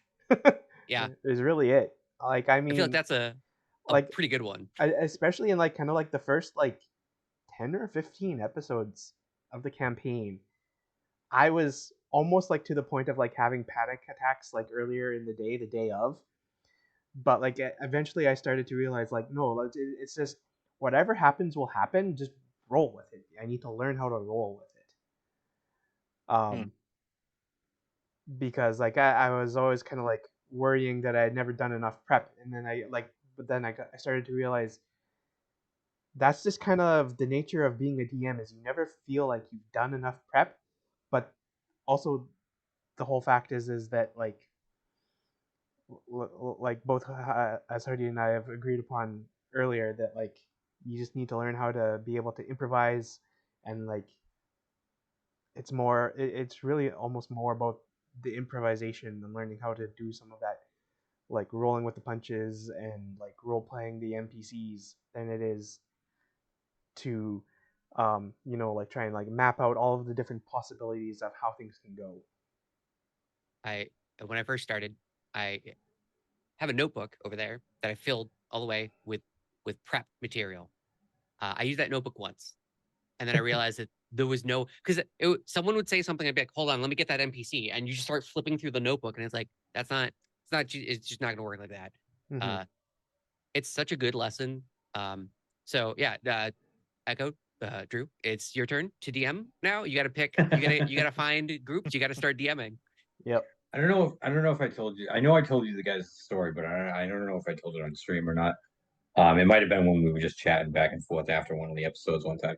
But I read an article where a guy was talking about DMing, and he said that he had a homebrewed world, and it was basically the first session with a bunch of his friends, and he had just a 3-ring binder full of this city that he had completely mapped out, and he had characters and backstories for them, and like no matter where they went into the city, like he had something that he could definitely come up with, and it had all this stuff, right? And the city happened to be in like a coastal town, and the first thing the players said was, "Can we get on a boat and go across the Yeah. ocean?" Yeah, I could. The moment you said that he mapped out the city and anything in the city was good, I'm like, they left. They fully left. Yeah. So he said he threw the notebook down and said, "Fuck it, yeah, sure, pop on a boat, let's go," and just had to come up with the rest of it on the fly. And that's where you make the best stuff. That's where, that's where all of the fun creativity, that's all player driven, right? Yep. You're just responding.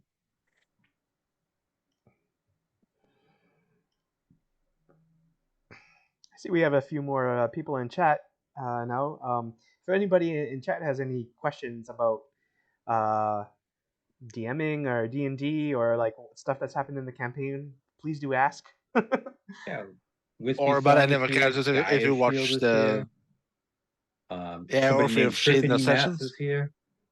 Who If it else? matches, who's that person? That sounds like just a weirdo. No, just ask questions if you've been watching the Arvin and One's YouTube channel, because all of our previous sessions are on there. Every single last one of them. Or just ask us questions in general. Like, what is my favorite thing at a McDonald's? It's just a straight up regular hamburger. I mean, I know that's a pressing question. I don't like getting fancy with it. I like Also, everybody should give a thumbs up to Triffid for her cosplay throughout this campaign. Yes. That is commitment I could not possibly follow. I would wear the ears once and then I'd be like, I don't know, I'm not feeling it today. I would never touch them again. Yeah, I would need some serious coal on my face and a hair. Ooh, yeah, that's probably not the wisest idea. Yeah, I had my gray hoodie through most of the campaign. Yeah. But that was much easier because that was just I put on my hoodie and put the hood up. That was it. There's ones. Oh, that was very early in the campaign. We were in the cave when we were crossing the two bridges, but there was like a small,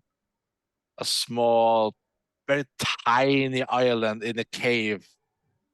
It was like mushrooms. We had when we got the mushrooms. Yeah. Yep. Noman Guard, right at the very, very beginning. Yeah. Were those homebrew edition, or was that actual from the mushrooms? campaign itself? Yeah. Okay, so it's a bit of both because the mushrooms themselves were written in the module, but like some of like the effects and like how the different colors have different effects, that was me.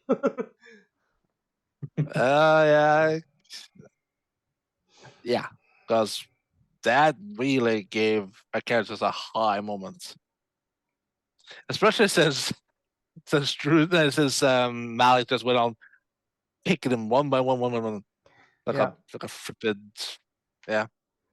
I couldn't cast spells there, right?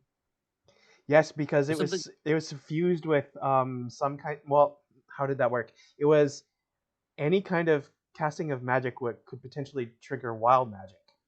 Right. I grew butterfly wings, I think it was at one point.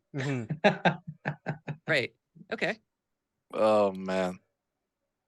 Nice. Yeah. Now there was some specific term for it that I'd have to relook up, but like there was some kind of effect where like there was like in that area for some reason like there was like some kind of like shredding of the weave or something, and it was causing like ribbons of like wild magic that would like go through the area, and so that like at any time if you cast magic it could potentially cause a wild magic effect.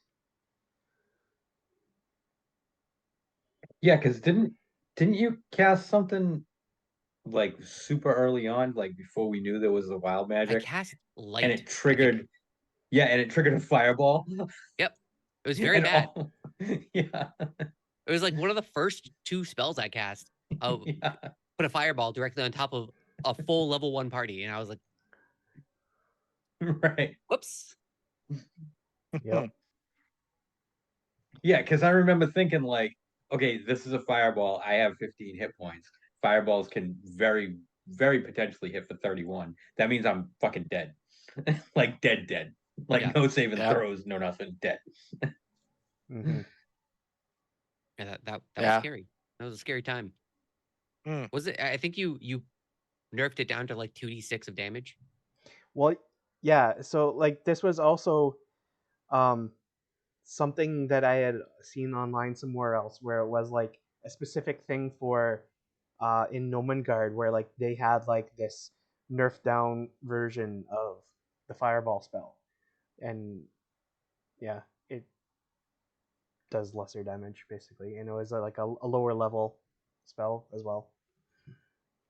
It would be wild to be like, all right, well, you guys died. You want to do that again? You didn't get very far. So just make new characters. And we should take them from the top. Hey, you know those backup characters that you don't have?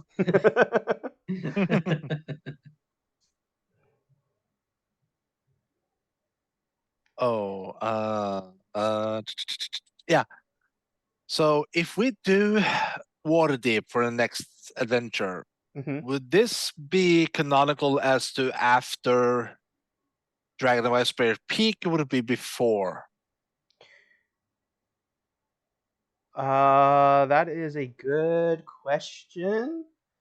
Come on, Not Shadow, just make a consistent, persistent universe. Oh, Right. Give me continuity, give me years, give me dates. especially when you're running stuff The in Shadowed Verse. in Sword Coast, Faerun stuff, that can get a little dicey. But I believe actually I think it's before chronologically. Ooh. Hmm. It's well, at least it starts before. It could run to be concurrent or beyond. The first Hmm. session, I just there's like a second of me as Easel getting off a boat and just walking south. Like, and that's it. And then I introduced my real character. Yeah, because Waterdeep is a coastal naval town, isn't it? Yes, it is. Yeah. Wouldn't Oh yeah. You know what? Depending on how earlier it is than our campaign, that was the last place that Malik was in before he went to Neverwinter, Mm-hmm. was Waterdeep. We could see as a decade younger Malik. and Shakunas would have been looking different because he's a rogue assassin with the disguise. So Yeah, I'm positive I saw here somewhere that like the difference in like the years is like only a difference of like 2 or 3 between the two adventures. So if we do Waterdeep Adventures, there's an actual like we could actually expand on our characters as is if we want to. Be an interesting idea. Yeah. I was mostly just interested in just doing something new and different. So Yeah, I that's the couldn't main allure of a new campaign for me.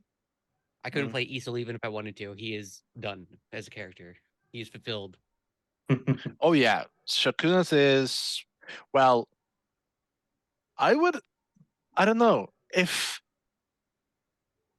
Shadow were open to it, I would actually welcome to continue as Shakunas.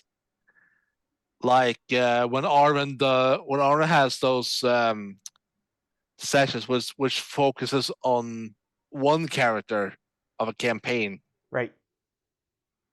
I would be open to that when it comes to oh my god, I've forgotten the name again. The Cabal.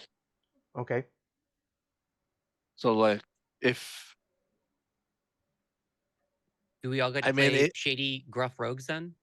That would be interesting. or would just be me and Shadow. I mean, I would be open to either way.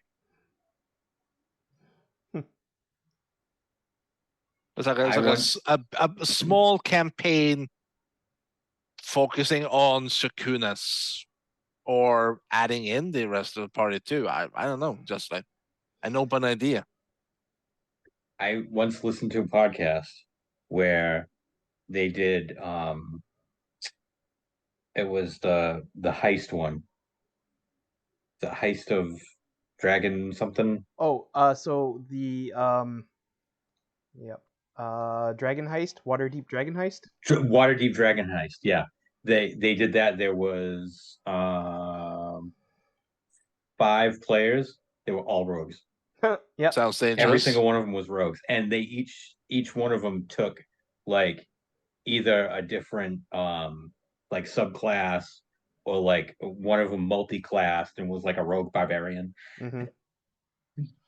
Yeah. So Yeah, like, I I like don't it when there's the party mix like that. Mm. Wizards of the Coast published both Waterdeep Dragon Heist and then Waterdeep Dungeon of the Mad Mage. And they're both part of like this Waterdeep storyline, kind of, and like it's even said that like Waterdeep Dragon Heist is supposed to be like levels 1 to 5, and then Dungeon of the Mad Mage is like levels 5 to 20 potentially, so that like you can flow from one into the other, but they're such different in like style that like it would seem weird to me to take the party from one into the next, even though it's suggested as an option.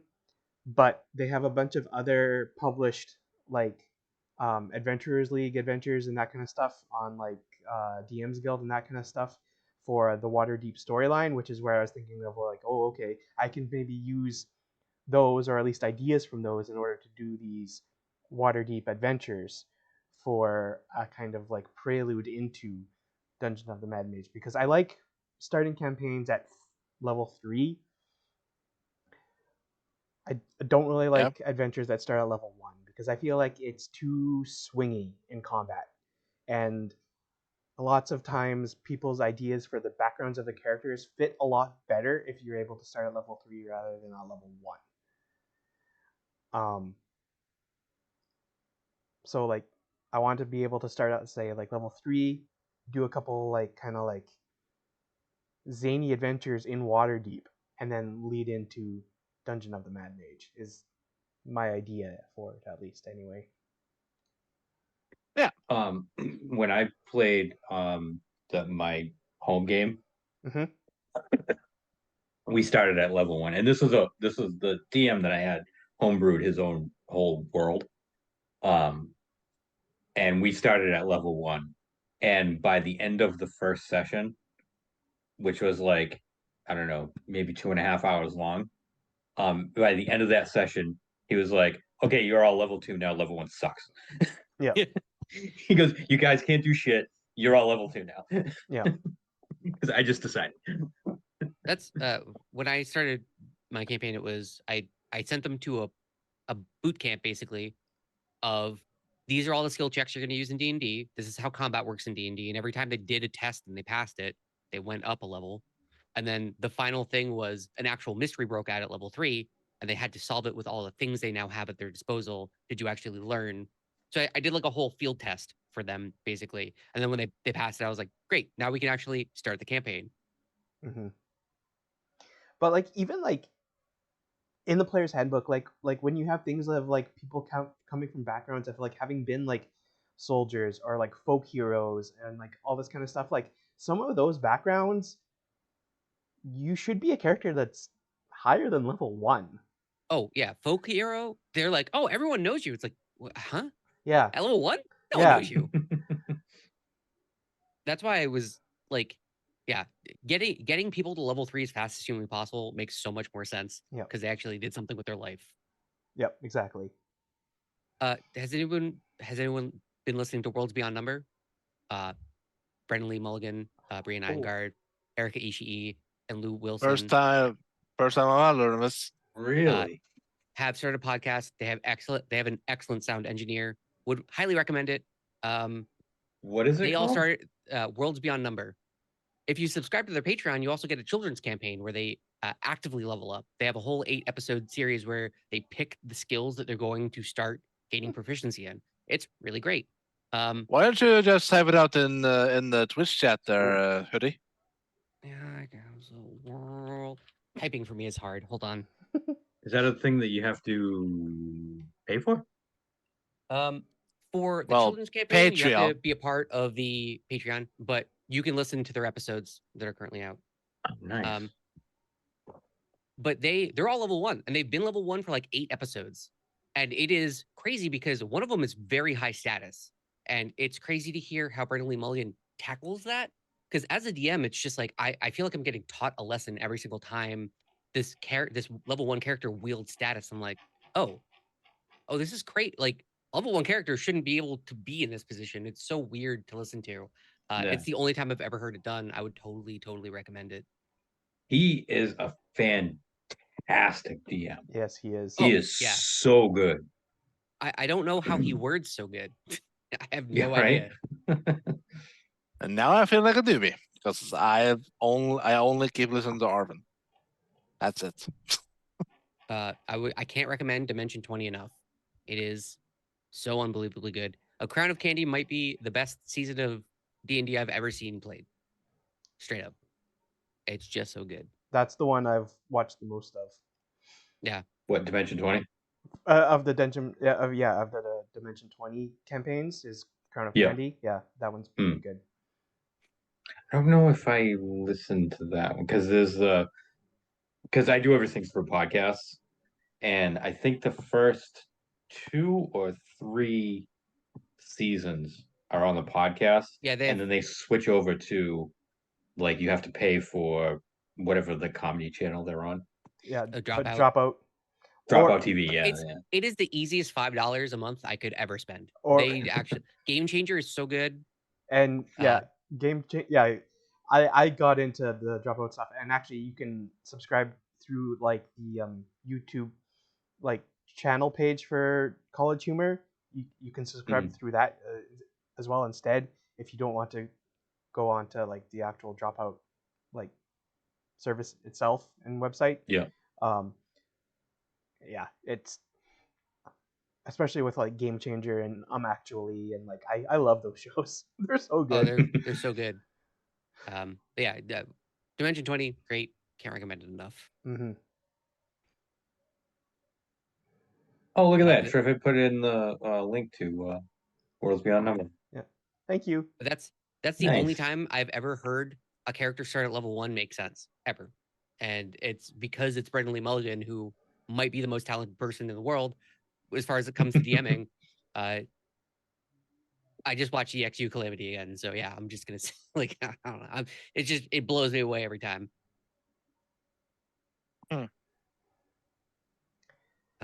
Yeah, it's hard DMing and finding that like sweet place where to start your campaign, because especially with players that know what they're doing, level 1 is essentially useless because it's like a teaching moment. Yeah. It's also very dangerous. Yeah. So yeah.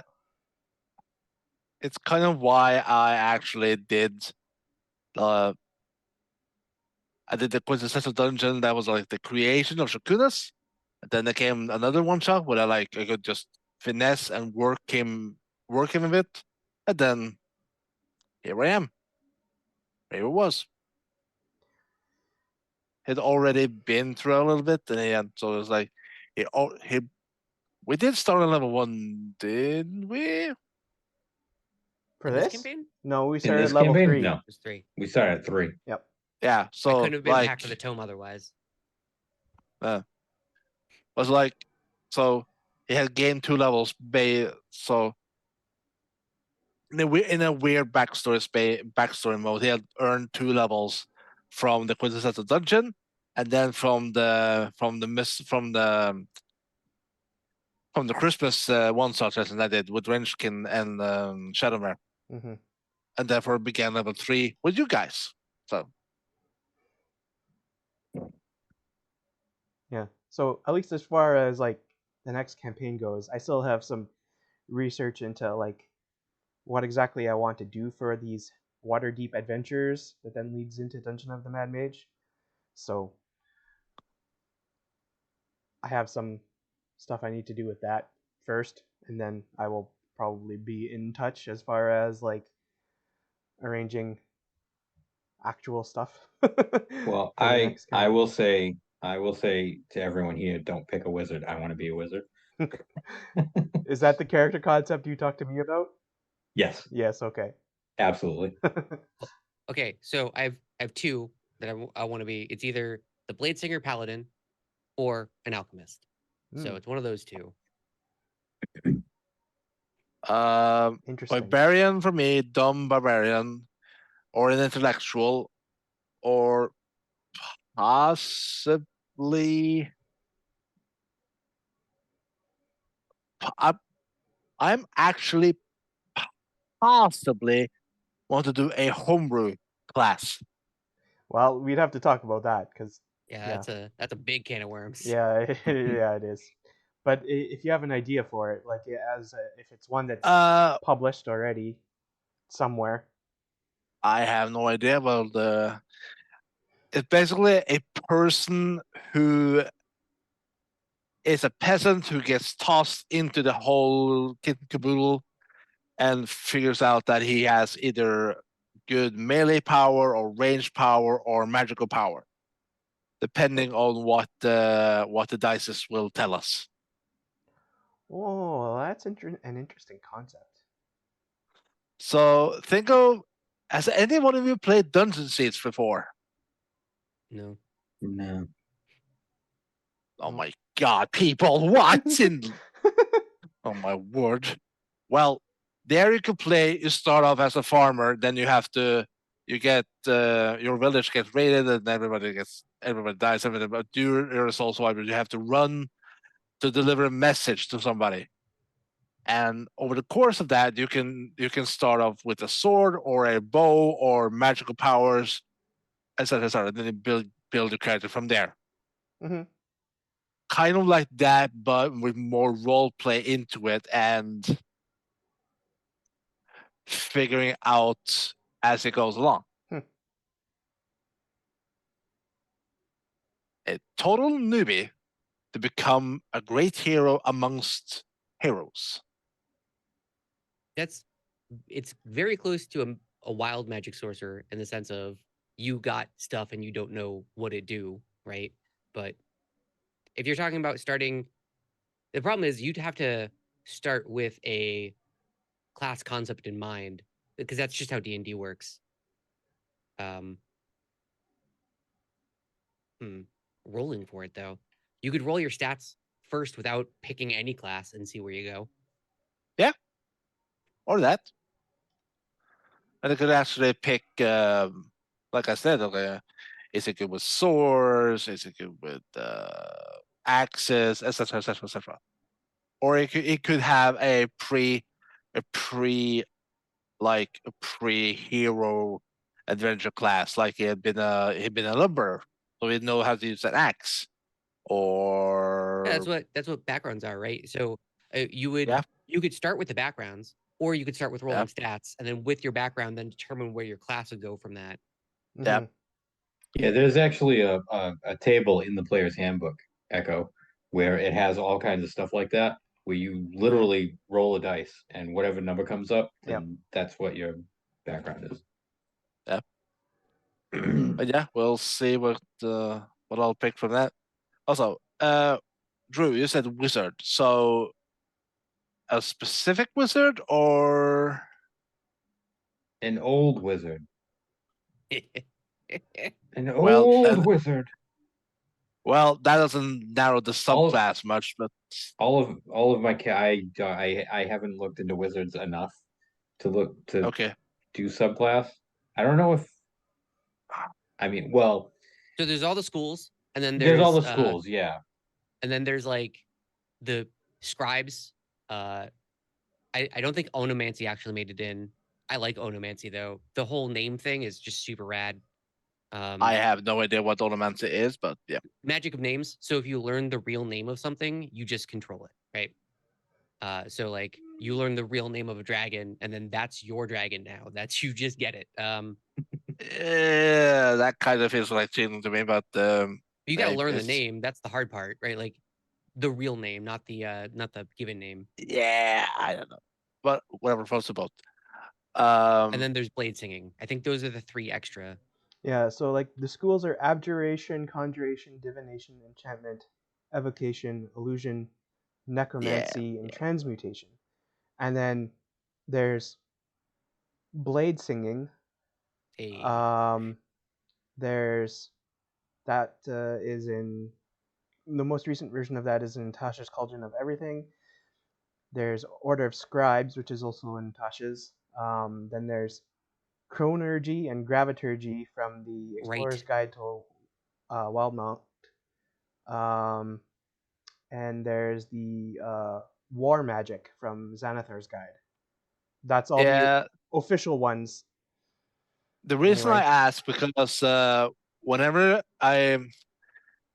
when I played him with the Knights a while back, I always picked the sorcerer, but then I read upon the class and it seems like the wizard in that edition he learns upon the more harder.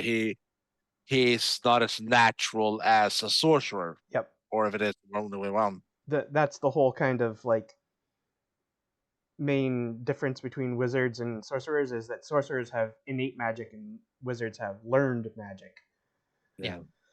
Yeah, so I would possibly be a sorcerer to sort of combat the wizard. Well, there are certainly some interesting options with sorcerer too. Yeah. That you could be a different enough character from a wizard. Yeah. Like, God damn, I'm gonna have to learn some stuff then. Yeah. That's the fun part though, is like going through all the things and seeing how they work. That's what like the Paladin Bladesinger wouldn't overlap with the wizard because the Paladin Bladesinger, which is primarily a wizard, is mostly like tank adjacent of like the front line fighter. This is a multi-class? Like both. Oh my god. It does.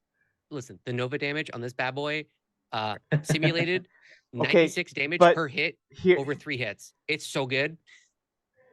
Are you prepared to be an elf? Yeah, you have to be. I know. And it would be a sea elf. Okay. Because I was gonna say, since this is technically taking place in Waterdeep, in Faerun, then we have to be, like, according to canon, to be a Bladesinger, you have to be an elf. Yeah. Oh yeah. But that's imagine the snootiness of a blade singing paladin who worships like Ioun or something like that. Like boy. off the charts awful of a human being or of an elf. This is so opposite of Isel. Oh yeah, like super high Isel, super low status. This person super high status, but like the same amount of disregard for others, but this is on purpose. Right? It's beautiful in its simplicity. Oh my god. It's like we're planning for a campaign already. This has been the character I've been theory crafting for so long of like blade singing paladin that gets most of their spell slots through wizard. Oh my god. Can do a billion smites, gets 2 attacks per turn. Oh, it's beautiful. All right. Do a dip of fighter for action surge. Ooh, baby. But yeah, the mind boggles on what to do. But yeah, well, right now it's gonna be. We're probably gonna have a break for now, just to cool and enjoy the. Well, I say enjoy the summer, but yeah, everybody knows how that's going everywhere. Well, so I'm gonna give it some more thought. Perhaps we should wrap things up. It's starting to actually get kind of late. We've been going for almost 4 hours, so I got to do a D&D session tomorrow at like noon.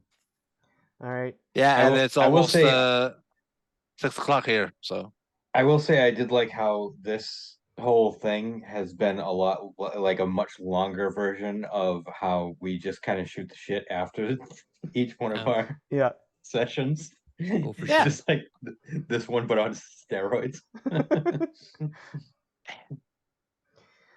All right. I mean, we had agreed to go over just 2 hours because of Triffin, but hey, I mean, she could just come with her inputs afterwards on our own Discord if she wants to. Whenever she watches the VOD, if she does, like, give her input to what we've been talking about without her. I think she's She's been in watching. chat. Yeah. Yeah, she's in chat. Yeah. Yeah. Which by the way, go buy D20 Die Memories role playing Grown Down. I know you're in chat, Trippin, but I mean, like, you have a moment to just watch the VOD by your lonesome and like think about things and everything. Just saying. So, but yeah, it's been a fun campaign, and I am ready to move on. Yep. All right. How does one do an outro again? Hey guys, we're ending. Yep. Thanks for watching. Does everyone have? Thanks for the anything they'd campaign. like to Thanks for wrap the up 3 with? years. Yeah. And you'll probably see Shadow, Drew the Damager, and me and Trifid in the Armin chat. Yep. Hoodie, you could probably watch that on his own channel at Oh My God, a Truck. Oh, fuck! Yep. You gotta scream it every with time. With his D&D on the Bounty. Oh My God, a Truck with Bounty. Go rob it right now. But yeah, you can follow all of our things at !Other things. If you want to have a look at the Grey Shade book, there is a D&D in the making by Brandon O'Brien, and the audio book, of course, by Trent Sparks, narrated by him, legendary voice actor, battle tech and everything. Indeed.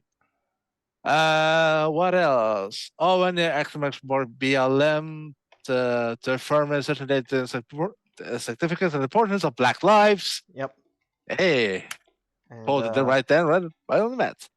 And Help Now. and the Board Help Now for the board to help with suicide prevention. And of course, the most important one in the current climate, Board Ukraine, to help fight an illegal and unjust war in Ukraine against the Russians. All right. Well, thank you, everyone. So Hopefully yeah. you'll see us all again soon. TM. But yeah. and before we sign off completely, I know we're the Community D&D, but if we do this with the crew as it is, me, Shadow, well, of course, Shadow, that's a DM, Hoodie, Rock God, well, Drew the Damager, right, and Trifid, we should be actually label ourselves as a ShadowCrew from here on. Yep.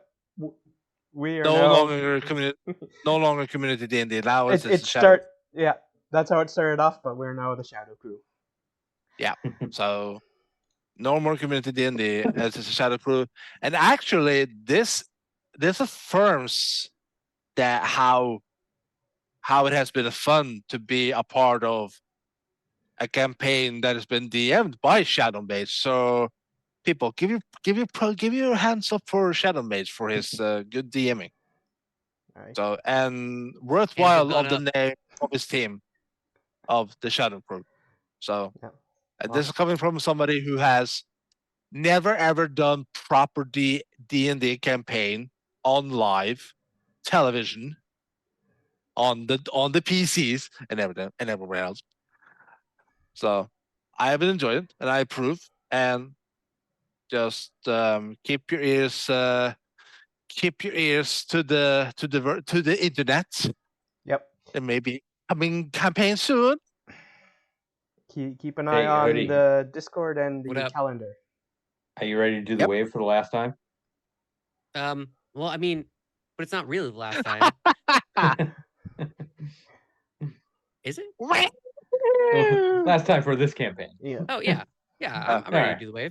The wave. Bye. Oh. Up on the hill.